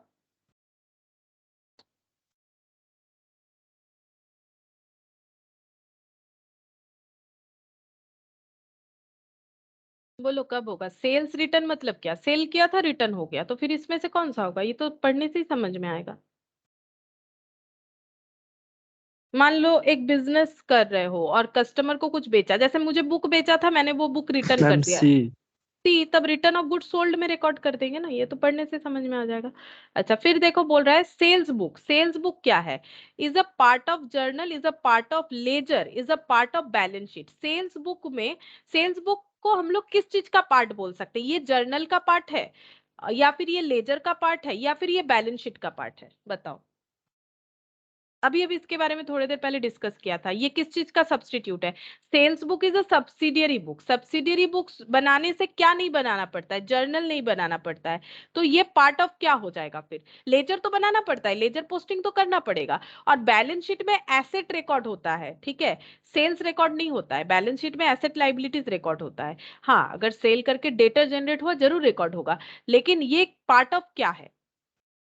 जर्नल, लेजर या बैलेंस शीट?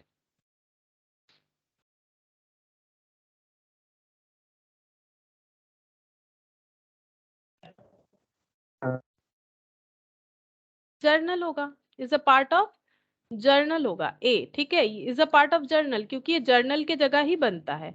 द वीकली और monthly total of the purchase book is, ठीक है, बोल रहा है कि अगर हम लोग परचेज बुक का टोटल मंथली या वीकली करते हैं, हम लोग एक परचेज बुक मेंटेन करते हैं जिसका टोटल हम लोग वीकली करते हैं या फिर मंथली करते हैं, उसको पोस्ट कहाँ करना है? Posted to the debit of purchase account, posted to the debit of sales account, posted to the credit of purchase account. सोचो हमारे पास एक परचेज बुक है, उसका टोटल आ गया, अब उसको पोस्ट कहाँ करेंगे? परचेज बुक का टोटल हमें ये बता रहा है कि हम लोगों ने सप्लायर से टोटल कितना परचेज किया है, ठीक है, तो इसको हम लोग कहाँ पर रिकॉर्ड करेंगे? अगर हम लोग क्रेडिट में परचेस करते हैं तभी तो परचेस बुक का कंसेप्ट आता है, तो इसको कहाँ पोस्ट करना पड़ेगा? सोच के बताओ, पोस्ट यानी कौन से लेजर में ये पोस्ट हो जाएगा?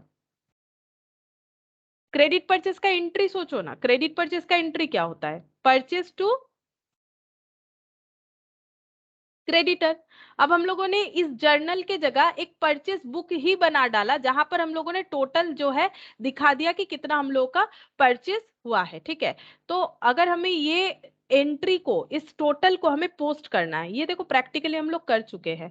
ये वाला देखो, ये रिटर्न है, परचेस का दिखाते हैं, ये देखो परचेस का, ये देखो परचेस बुक, परचेस में कहाँ रिकॉर्ड होगा, to amount purchase as per purchase book, ठीक है। ये कहाँ पर रिकॉर्ड होगा, वीकली और मंथली परचेस बुक का टोटल पोस्ट हो जाएगा कहाँ पर, परचेस बुक का टोटल पोस्ट का हुआ है परचेस अकाउंट के डेबिट साइड में, ठीक है, परचेस अकाउंट के डेबिट साइड में। तो ये वाला एंट्री हो जाएगा, posted to the debit of the purchase account. देखो कंसेप्ट के साथ अगर करोगे तो यहाँ से ही आंसर होगा, इसके लिए कुछ अलग से सोचने का जरूरत नहीं, सिंपल सोचेंगे ना कि अगर हम लोग परचेस क्रेडिट में करते हैं, अगर जर्नल करते तो परचेस टू क्रेडिटर करते, तो परचेस बुक में टू क्रेडिटर लिखते, यहाँ पर टू क्रेडिटर को बार बार लिखने के जगह टोटल करके लिखा जाता है, टाइम बचत होता है। इसी वजह से तो सब्सिडियरी बुक बनाएंगे जिनका बड़ा ऑर्गेनाइजेशन है, छोटे ऑर्गेनाइजेशन वाले को बनाने का जरूरत नहीं है। तो यहाँ पर टोटल जो पोस्ट हो रहा है वही चीज पूछ रहा है कि किधर होगा, डेबिट साइड में होगा। अच्छा, ये हो गया fourth number. Fifth number, total of the sales book, sales book का टोटल किधर पोस्ट होगा, सेल्स बुक का टोटल। तो सेल्स बुक में क्रेडिट सेल होता है, क्रेडिट सेल का एंट्री क्या होता है, नॉर्मली एंट्री इस तरह से होता है, डेटर टू सेल्स, ठीक है। अगर हम लोग बुक सब्सिडियरी बुक्स नहीं बनाते तो सेल्स अकाउंट में कैसे लिखते, सेल्स बाय डेटर बोल के लिखते, ठीक है, बाय डेटर बोल के लिखते। अब ये डेटर बोल के अलग अलग डेटर का नाम नहीं लिख के, डेटर 1 डेटर 2 डेटर 3 ऐसे नहीं करके, मतलब जो भी XYZ नाम है वो नहीं लिख के हम लोग क्या लिखेंगे, by total from the subsidiary books, ठीक है। तो ये किधर पोस्ट हो रहा है, क्रेडिट साइड में, सेल्स बुक के क्रेडिट साइड में, credit of the sales account के क्रेडिट साइड में ये पोस्ट हो रहा है। परचेस से तो कोई रिलेशन ही नहीं है कैपिटल से, ये तो देखने से ही पता चलेगा कि credit of the sales book में ये रिकॉर्ड हो जाएगा। तो 5 का ए होगा, ठीक है। तो लॉजिकली सोचना पड़ेगा। नेक्स्ट देखो क्या बोल रहा है, in which book of original entry will you record an allowance of 50 was offered for an early payment of cash of 1050। बोल रहा है कि किसी ने पेमेंट कर दिया, ठीक है, वो भी अर्ली, मैंने ये बताया था, इसको बोला जाता है कैश डिस्काउंट, ठीक है। ट्रेड डिस्काउंट सभी को मिलता है, कैश डिस्काउंट मैंने ये बताया था कि अगर कोई कस्टमर टाइम से पहले ही पेमेंट कर देता है, मान लो बोला तो 1 वीक बाद पेमेंट करेंगे लेकिन 5 दिन बाद ही पेमेंट कर दिया, तो उसको कैश डिस्काउंट और भी दे सकता है ऑर्गेनाइजेशन, देना भी चाहिए, नहीं तो वो कभी अर्ली पेमेंट नहीं करेगा। Next time, in which books of original entry will you record an allowance of 50, क्या हम लोग 50 रुपीज अलाउंस अगर दिए है कस्टमर को तो क्या हम लोग रिकॉर्ड करेंगे अर्ली पेमेंट के लिए, ठीक है। Early payment of cash of 1050, ये पेमेंट कर दिया है उन्होंने और हम लोगों ने उनको 50 रुपीज जो है वो कैश डिस्काउंट दिया है। क्या ये बुक्स ऑफ ओरिजिनल एंट्री यानी जर्नल या कोई सब्सिडियरी बुक्स में, क्या ये कहाँ रिकॉर्ड होना चाहिए, अच्छा ऑप्शन दे रखा है, क्या ये सेल्स बुक में रिकॉर्ड होगा, कैश बुक में रिकॉर्ड होगा या जर्नल प्रॉपर में रिकॉर्ड होगा, ये हमें पूछा गया है, ठीक है। तो कैश डिस्काउंट दिए हैं, ये वाला कैसा डिस्काउंट है, हम लोगों ने कैश डिस्काउंट दिया है। तो कैश डिस्काउंट देने से इसका एंट्री कहां पर होगा, कैश डिस्काउंट देने से इसका एंट्री क्या कैसे होगा, देखो डेटर जब पैसा दे रहा है तो हम लोग उनसे पैसा ले रहे हैं, कैश अकाउंट डेबिट, ठीक है। तो हम लोगों ने उनसे कितना पैसा लिया, allowance 50 was offered for an early payment of cash of, अच्छा तो इसका मतलब हम लोगों ने इनसे पैसा लिया होगा 1000 रुपीज, क्योंकि हम लोगों ने 50 रुपीज का अलाउंस दिया है, ठीक है। अब इस अलाउंस को कैसे हम लोग रिकॉर्ड करेंगे, discount allowed account debit to cash, क्योंकि हम लोगों ने रिटर्न कर दिया उनको 50 रुपीज रिटर्न कर दिया। तब ये कहां पर रिकॉर्ड होगा, ये सेल्स बुक में तो होगा नहीं, सेल्स बुक में तो क्रेडिट सेल का एंट्री होता है, ये तो सेल हो चुका है, तो क्रेडिट सेल्स बुक में होने का तो कोई सवाल नहीं है, बचा कैश बुक और जर्नल प्रॉपर, क्योंकि कैश रिलेटेड ट्रांजैक्शन है तो कैश बुक में रिकॉर्ड हो जाएगा, ठीक है। कैश रिलेटेड, अगर ये कैश डिस्काउंट नहीं होता तब यहाँ पर रिकॉर्ड नहीं हो सकता था, क्योंकि ये कैश डिस्काउंट है तो फिर ये कहां पर रिकॉर्ड हो जाएगा, ये हम लोग का कैश बुक में रिकॉर्ड होगा, ठीक है। अच्छा, सेवेंथ नंबर का देखो क्या बोल रहा है, a second hand motor car was purchased on credit from B Brothers for 10,000 will be recorded in, हम लोगों ने एक second hand motor car purchase किया वो भी क्रेडिट पे बी ब्रदर से, तो फिर एंट्री क्या होगा, यहाँ पर हो जाएगा एंट्री मोटर कार, क्योंकि ये एसेट है, मोटर कार अकाउंट डेबिट हो जाएगा कितना, 10,000 से, क्योंकि क्रेडिट में खरीदे हैं तो क्रेडिटर का नाम टू बी ब्रदर, ठीक है, टू बी ब्रदर, ये कहाँ पर जाना चाहिए? पहला बात है, ये सेल्स बुक में तो कभी नहीं जा सकता क्योंकि ये परचेज है, ठीक है। अब क्योंकि क्रेडिट परचेज है तो कैश बुक में भी नहीं जाएगा। बचा दो जगह, परचेज बुक और जर्नल प्रॉपर। कहाँ जाना चाहिए बोलो? मैंने थोड़ा सा काम आसान कर दिया, दो गलत ऑप्शंस को मैंने हटा दिया। बोलो, जर्नल प्रॉपर में जाएगा कि परचेज बुक में जाएगा? Journal proper. जर्नल प्रॉपर में जाएगा। क्यों परचेज बुक में इसीलिए नहीं जाएगा क्योंकि ये तो फिक्स्ड एसेट है, ये मर्चेंडाइज गुड्स नहीं है, बेचने का काम नहीं है इनका, मोटरसाइकिल, ठीक है, मोटरसाइकिल या मोटर कार जो भी है, तो इसीलिए ये जर्नल प्रॉपर में जाएगा। सही हुआ है। अच्छा, 8th नंबर में क्या बोला है? In which book of original entry, कौन सा बुक्स ऑफ ओरिजिनल एंट्री में, ओरिजिनल एंट्री मतलब जो डायरेक्ट ट्रांजैक्शन से हो रहा है, वो सब्सिडियरी बुक्स भी हो सकता है, वो जर्नल प्रॉपर भी हो सकता है। Will you record bills receivable of 1000 which was received from A debtor in full settlement claim of 1100 is dishonoured? क्या बोला है? मैंने थोड़ा सा एंट्री करके भी दिखाया था, अभी समझाते हैं फिर से। हम लोगों ने किसी एक कस्टमर पे बिल ड्रॉ किया था, ठीक है, कितने का? 1000 का, क्योंकि बिल्स रिसीवेबल कितने का था? 1000 का था। Which was received from A debtor in full settlement claim of 1100 is dishonoured. अच्छा, तो बोल रहा है कि यहाँ पर कि will you record a bills receivable of 1000 which was received from A debtor, debtor से रिसीव्ड हुआ था इन फुल सेटलमेंट क्लेम। अच्छा, ये थोड़ा सा अलग हो जाता है। देखो यहाँ पर क्या हो रहा है ना, यहाँ पर जैसे मान लो बिल यहाँ ट्रांसफर हुआ है, एक्चुअली कैसे बताए, ये थोड़ा सा डिटेल्स मुझे बताना ही पड़ेगा। जैसे मान लो मैंने, यहाँ पर है मिस्टर ए, ठीक है, तब समझ में आएगा। यहाँ है मिस्टर बी, यहाँ है मिस्टर सी, ठीक है। मिस्टर ए और मिस्टर बी में ट्रांजैक्शन हुआ था, ठीक है। क्या ट्रांजैक्शन हुआ था? मिस्टर ए ने मिस्टर बी को 1100 का मान लो कि एक क्या बेचा होगा? 1100 का मान लो एक मोबाइल बेचा था, ठीक है, मोबाइल सेल किया था, जो नॉर्मल मोबाइल होता है, 1100 का मोबाइल बेचा था। और इन्होंने इनसे कुछ ज्यादा ही टाइम मांग लिया था पे करने का। तो इन्होंने बोला ठीक है, फिर बिल्स ड्रॉ करेंगे आपके ऊपर। तो मिस्टर ए, क्योंकि ये क्या हो गए? ये हो गए सेलर, और ये कौन हो गए? ये हो गए परचेजर, ठीक है। तो बिल कौन ड्रॉ करेगा? जिसको डर है पैसा नहीं मिलने का, यानी जो सेलर है। इनके पास क्या है? बिल ड्रॉ करने के बाद बिल्स रिसीवेबल, इनके पास क्या है? इनके पास है बिल्स पेएबल, ठीक है। अब इसका मतलब है एक पर्टिकुलर टाइम के अंदर इन्हें 1100 इनको दे देना है, ठीक है। अच्छा, अब मिस्टर बी और मिस्टर सी में भी ना एक ट्रांजैक्शन हुआ है, वो है 1000 रुपीज का, ठीक है। मिस्टर बी ने मिस्टर सी को सेल किया है 1000 रुपीज का, मान लो एक बुक सेल किया था, और इन्होंने भी बोला बाद में पे करेंगे। तो मिस्टर बी ने बोला ठीक है बिल्स ड्रॉ करेंगे, तो मिस्टर बी ने बिल्स ड्रॉ किया, तो इनके पास क्या आ गया? एक बिल्स रिसीवेबल आ गया, कितने का? 1000 रुपीज का। और इनके पास क्या आ गया?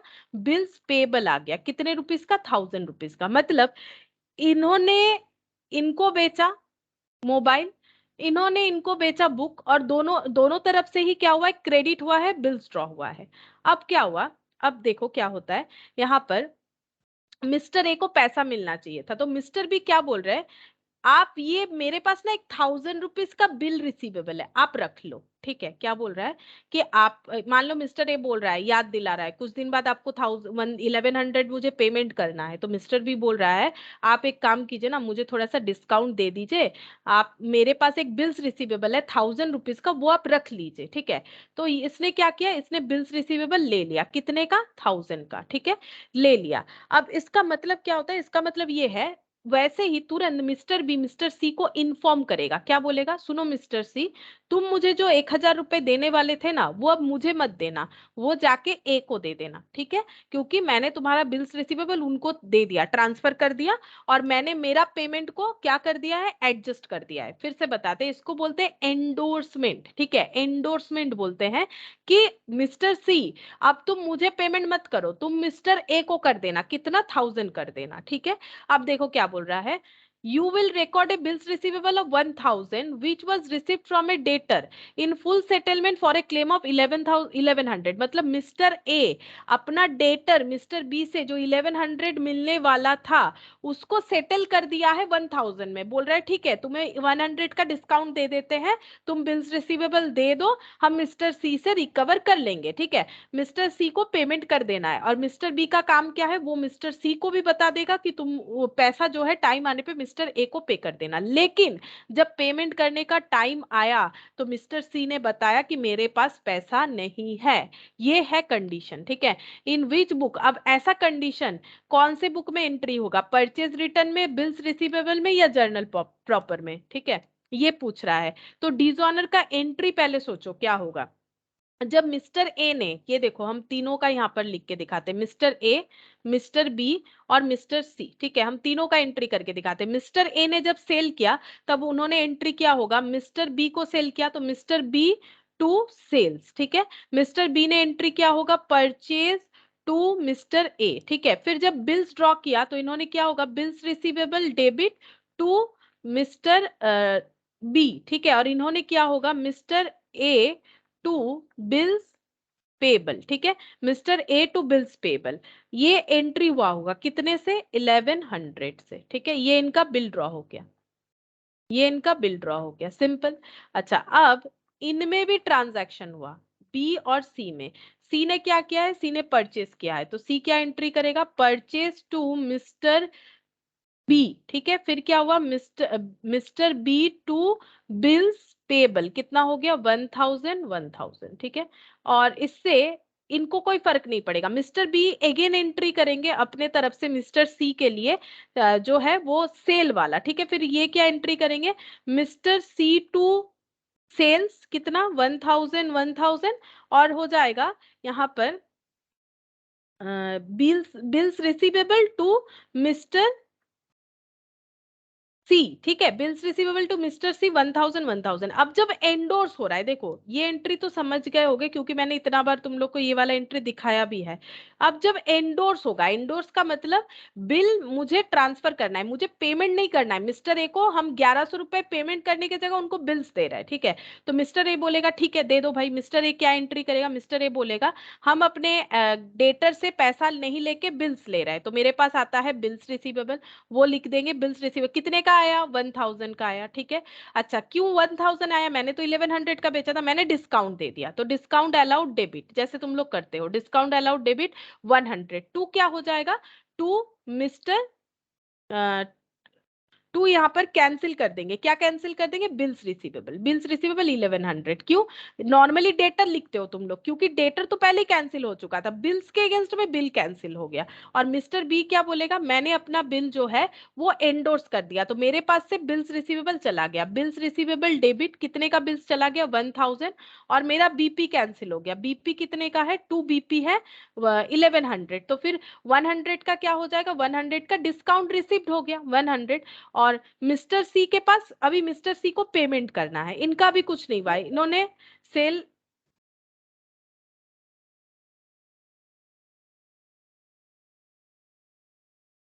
मिस्टर सी का देखो, मिस्टर सी का अगर देखोगे तो इनका क्या हुआ है, इन्होंने सिर्फ और सिर्फ मिस्टर बी से भी खरीदा है और टाइम आने पे इनको पेमेंट करना था।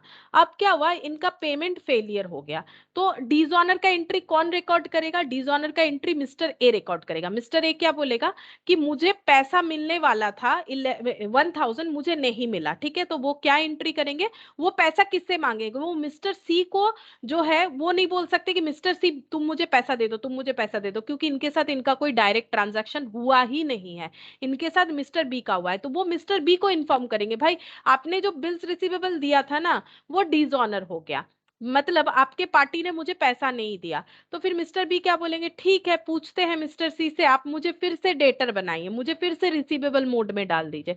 मिस्टर ए बोलेगा हम पैसा मिस्टर बी से ले लेंगे, मिस्टर बी बोलेगा हम मिस्टर सी से ले लेंगे, मतलब फिर से वही कंडीशन रेडी हो जाएगा। तो इस केस में मिस्टर ए क्या एंट्री करेंगे, अभी तक का एंट्री तुम लोगों ने देखा।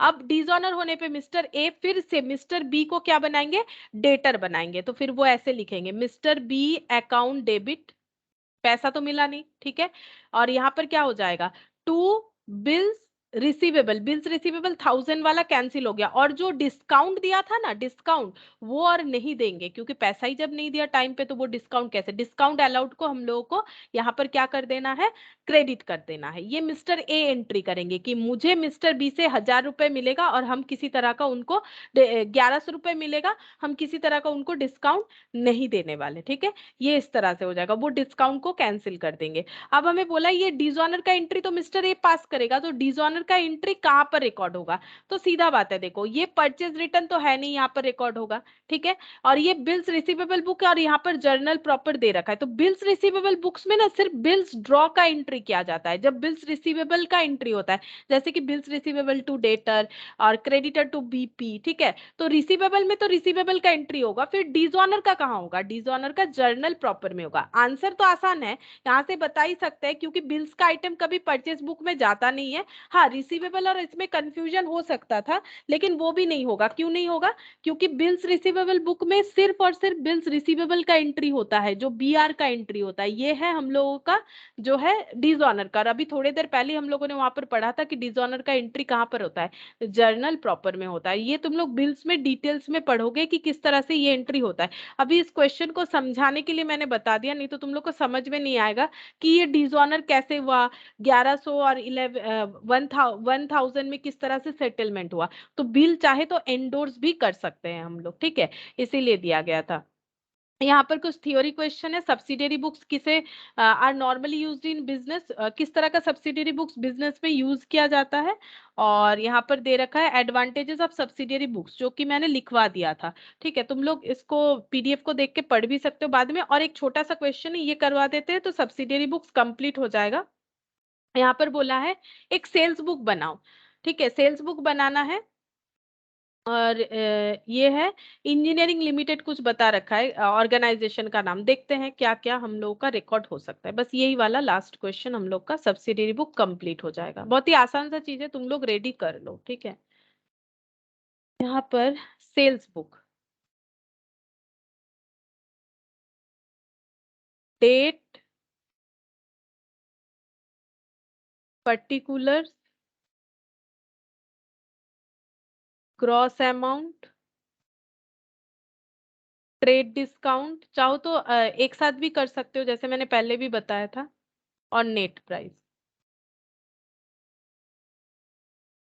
तो देख लेते हैं क्या क्या बोला है। Sold to messrs Ajanta electric, ठीक है, electricals Delhi 5 pieces of oven, each less trade discount 10%। तो यहाँ कुछ कैश वैश तो बोला नहीं है, इसका मतलब क्या हो जाएगा, ये रिकॉर्ड होगा, ठीक है।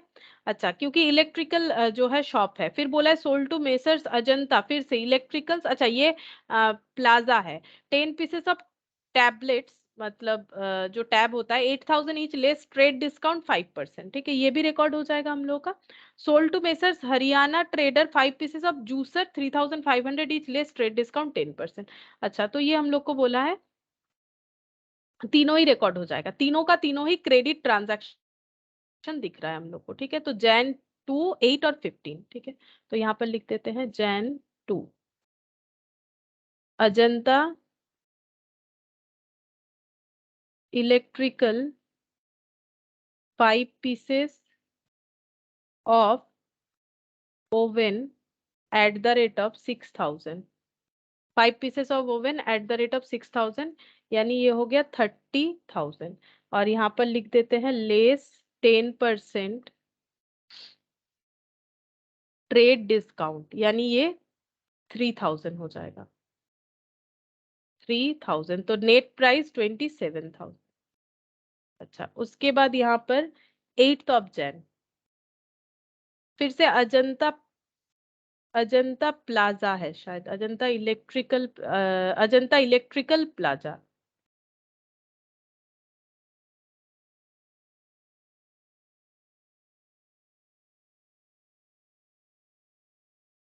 10 piece of tablets at the rate of 8000। तो ये हो जाएगा 80,000, और इसमें भी कुछ डिस्काउंट था, लेस 10% ट्रेड डिस्काउंट। यहाँ पर देखो 10% कहाँ चला गया, इनका 5% डिस्काउंट है। अच्छा 5%, तो ये हो जाएगा 4000, 76,000, ठीक है। अच्छा उसके बाद जैन 15 में हरियाणा ट्रेडर्स,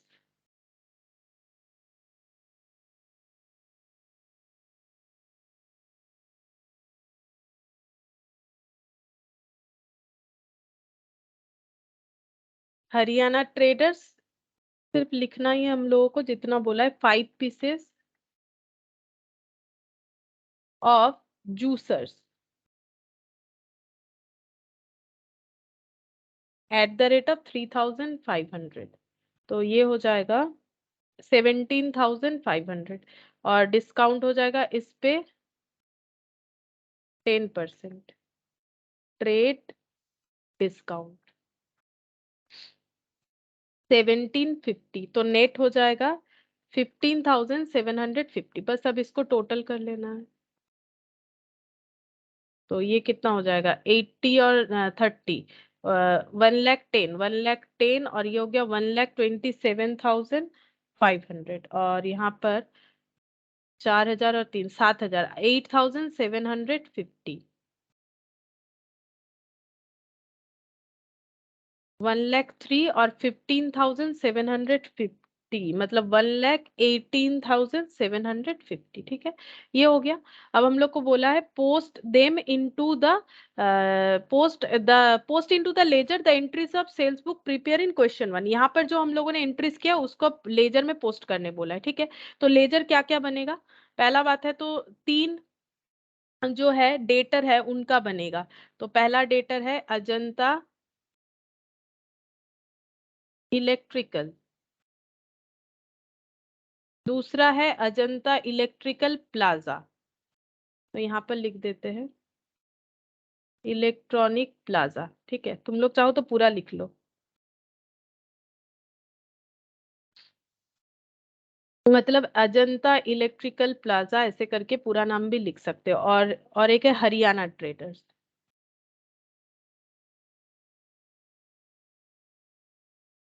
हरियाणा ट्रेडर्स हो गया। ये 3 लेटर है, और हम लोग को क्या बनाना है, सेल्स अकाउंट, सेल्स अकाउंट। तो सेल्स अकाउंट में डेटर का पोस्टिंग होता है, डेटर टू सेल, तो डेटर तो हम लोगों ने यहाँ पर टोटल बना रखा है, वही तो सेल्स बुक का बेनिफिट है।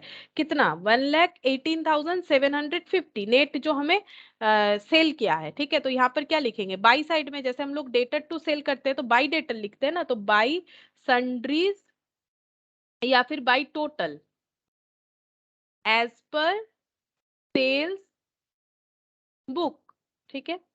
1,18,750, और इसका डेट कब देंगे, 31 जैन का। क्यों 31 जैन का देंगे, क्योंकि ये हम लोग का मंथली प्रिपेयर हो रहा होगा, क्योंकि पूरे एक मंथ का ही दे रखा है जैन का, तो हम लोग ईयर एंड मंथ एंड जैन ही दे देंगे, ठीक है।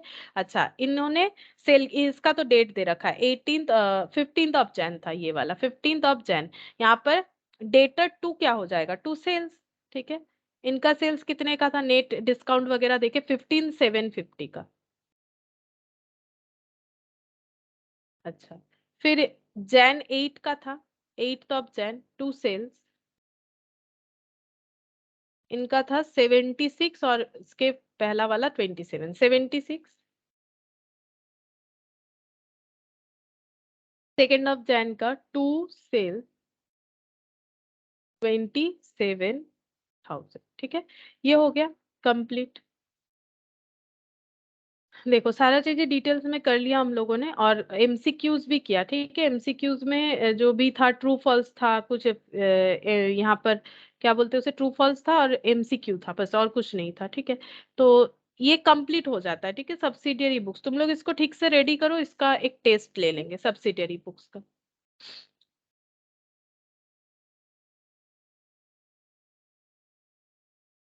ठीक है, तो क्लास हम लोग का कंप्लीट हुआ, देखो और कुछ नहीं किया मैंने, लास्ट यहाँ तक ही किया। तो हम लोग का ये कंप्लीट हो गया। तो हम बोल रहे थे कि सब्सिडियरी बुक्स को जो है उसको कंप्लीट कर लो, इसका एक टेस्ट ले लेंगे। तो सब्सिडियरी बुक्स को अच्छे से रेडी कर लो, ये कंप्लीट हो गया है। नेक्स्ट हम लोग कैश बुक ये स्टार्ट करेंगे, तो आज इतना ही करते हैं।